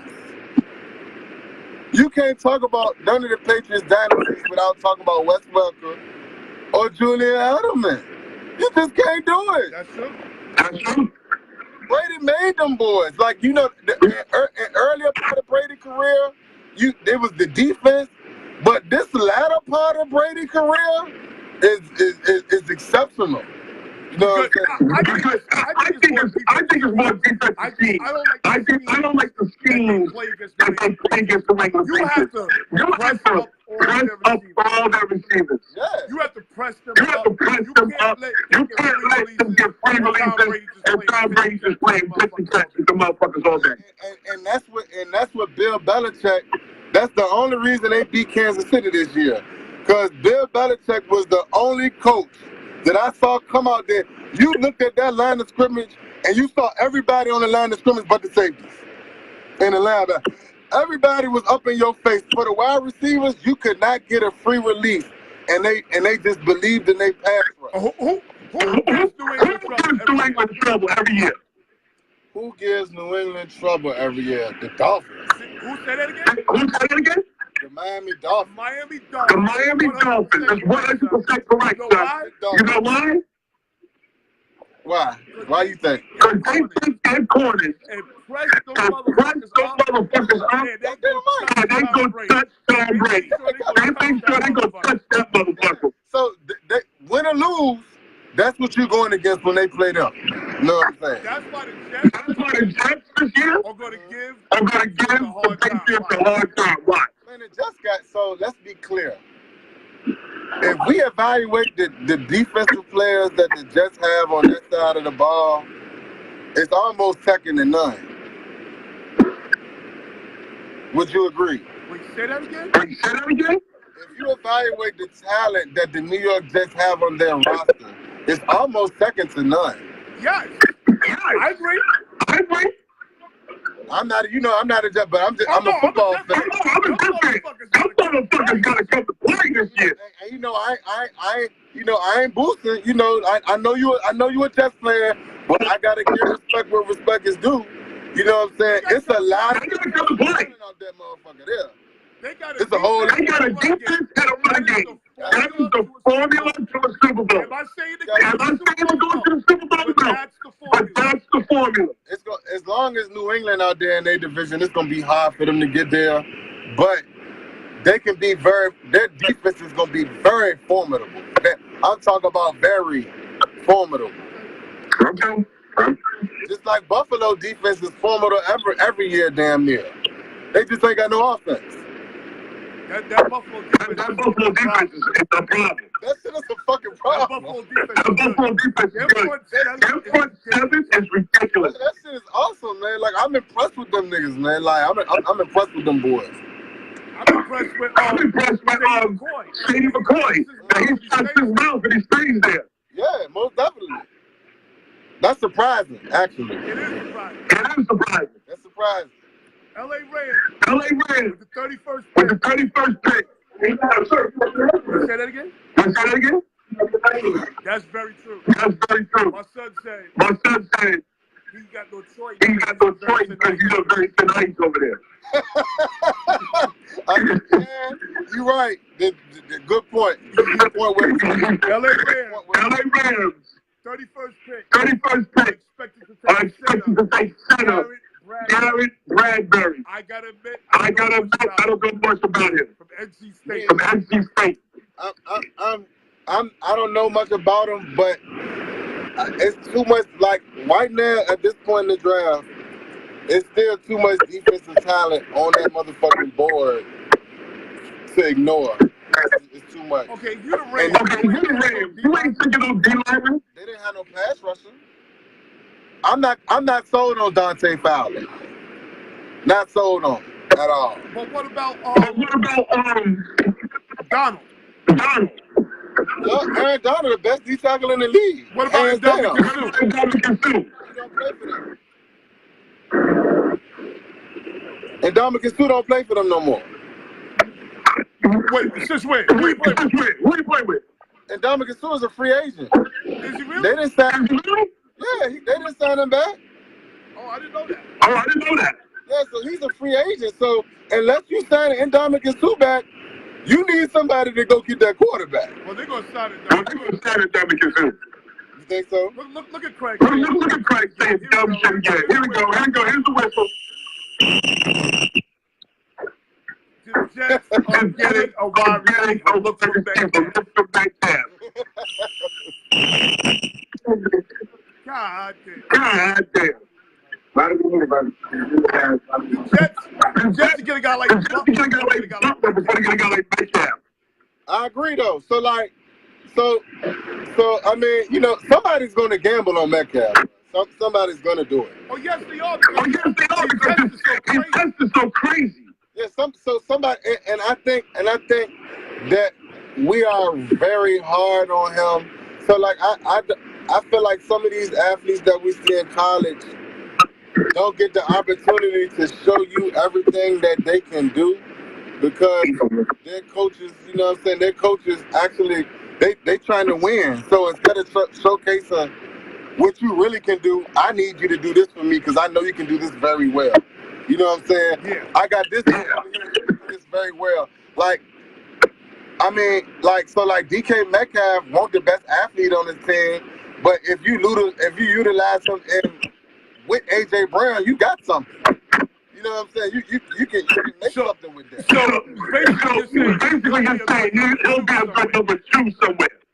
I can't say he's gonna be a number 1. He definitely has number 2 potential. But you know, some people can shock us, man. Like, who knew Antonio Brown was gonna be Antonio Brown? Like, who knew that? Like, I'm gonna tell you one thing about the Pittsburgh Steelers. Them motherfuckers know how to draft wide receivers. Oh yeah. Them motherfuckers know how to draft. Because Houston gonna show his ass this year. Is he? But it's not going so let's be clear. It's not gonna be the same. It's not gonna be the same without Antonio Brown. So listen to me. He's gonna It's gonna be better than you think. Because Juju Schuster is a dog. The kid Washington Can play. I know, but Ben don't like him. Ben don't like Washington. That's an idiot. Most definitely. So Ben got up. Ben threw Washington under the bus last I'm year. gonna tell you another kid that they underrated. Good. He's good, but we don't see him. The kid Eli Ross. Yeah, I fuck with him too. I fuck with him. Eli Ross is good. I fuck with him. Yeah, I fuck. So like, I got this. Craig, Whatever ESPN bag. mock draft has real James taking quarterback Duke quarterback Daniel Jones. I think that's just a terrible decision. That's not happening. Last but not least, the New England Patriots are expected to take quarterback Daniel Jones. How to do? Look, man. Hey, hold on. You gotta sit down and say that, Nolan. Hold on, listen to what Nolan got to say. If Bill Belichick there, that's who he's taking? He said Bill Belichick is down. He's gonna be nice. Yeah, goddamn right. But if that's tight end, That's not true. But I'm gonna say this though. If that tight end is there, he's not drafting a DB right there. That's a very good point. If that tight end is right there, he's not drafting a DB right there. What tight end though? Which one? DJ Hawkinson. If Hawkinson is sitting right there, Hawkinson gonna be there. I'm about to say if he's sitting right there, you got you. So if Hawkinson ain't gonna be there, like you tell me he's like Gronk, he ain't gonna be there. So his blocking ability is like Gronk, like literally. He ain't gonna be there. Don't worry about that. So I mean, Belichick is a coach, man. So like, Listen, I coach football. And I hate the New England Patriots. I hate everything Boston. But I got to give that motherfucker credit. I've been trying to shit on him. But I got to give him credit. He knows how to take your game plan and throw it in the garbage. He can change from week to week. Yes. He can change that team from week to week. But you're talking about somebody that in his career was the head coach and the offensive coordinator. You talking about somebody in his career that was the head coach and the defensive coordinator. Like, he's played all of these parts, man. You know what I'm saying? As a head coach. The dude is genius. He the best coach out there. Saying, like, he's arguably one of the best coaches of all time, ever. He's genius. I gotta give him his props. You know what I'm saying? Arguably, he's arguably one of the best coaches of all time, man. Definitely. All right, man. We went through all 32 picks. Thank you. You're very nice. You're very knowledgeable. You gotta come back on. Most definitely, man. Anytime, man.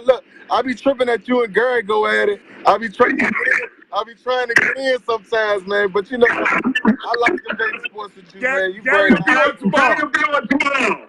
Yeah, you very knowledgeable too, man. I like this football shit. I be looking at all of this Yeah, shit, no man. I like doubt. that. No doubt.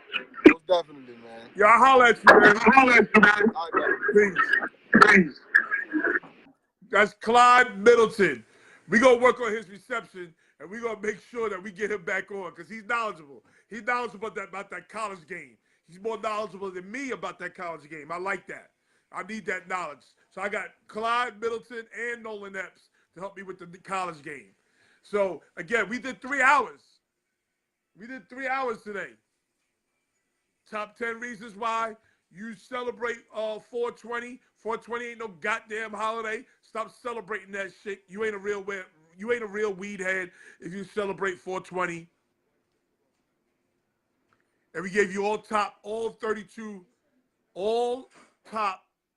picks first round. What we think where they're going, and we're going to compare them on Thursday. Okay, we're going to compare them on Thursday. So again, everybody have a great day. Tomorrow, 10 a.m. Gary Callis is back. 10 a.m. Gary Callis is back tomorrow. See you later. Peace.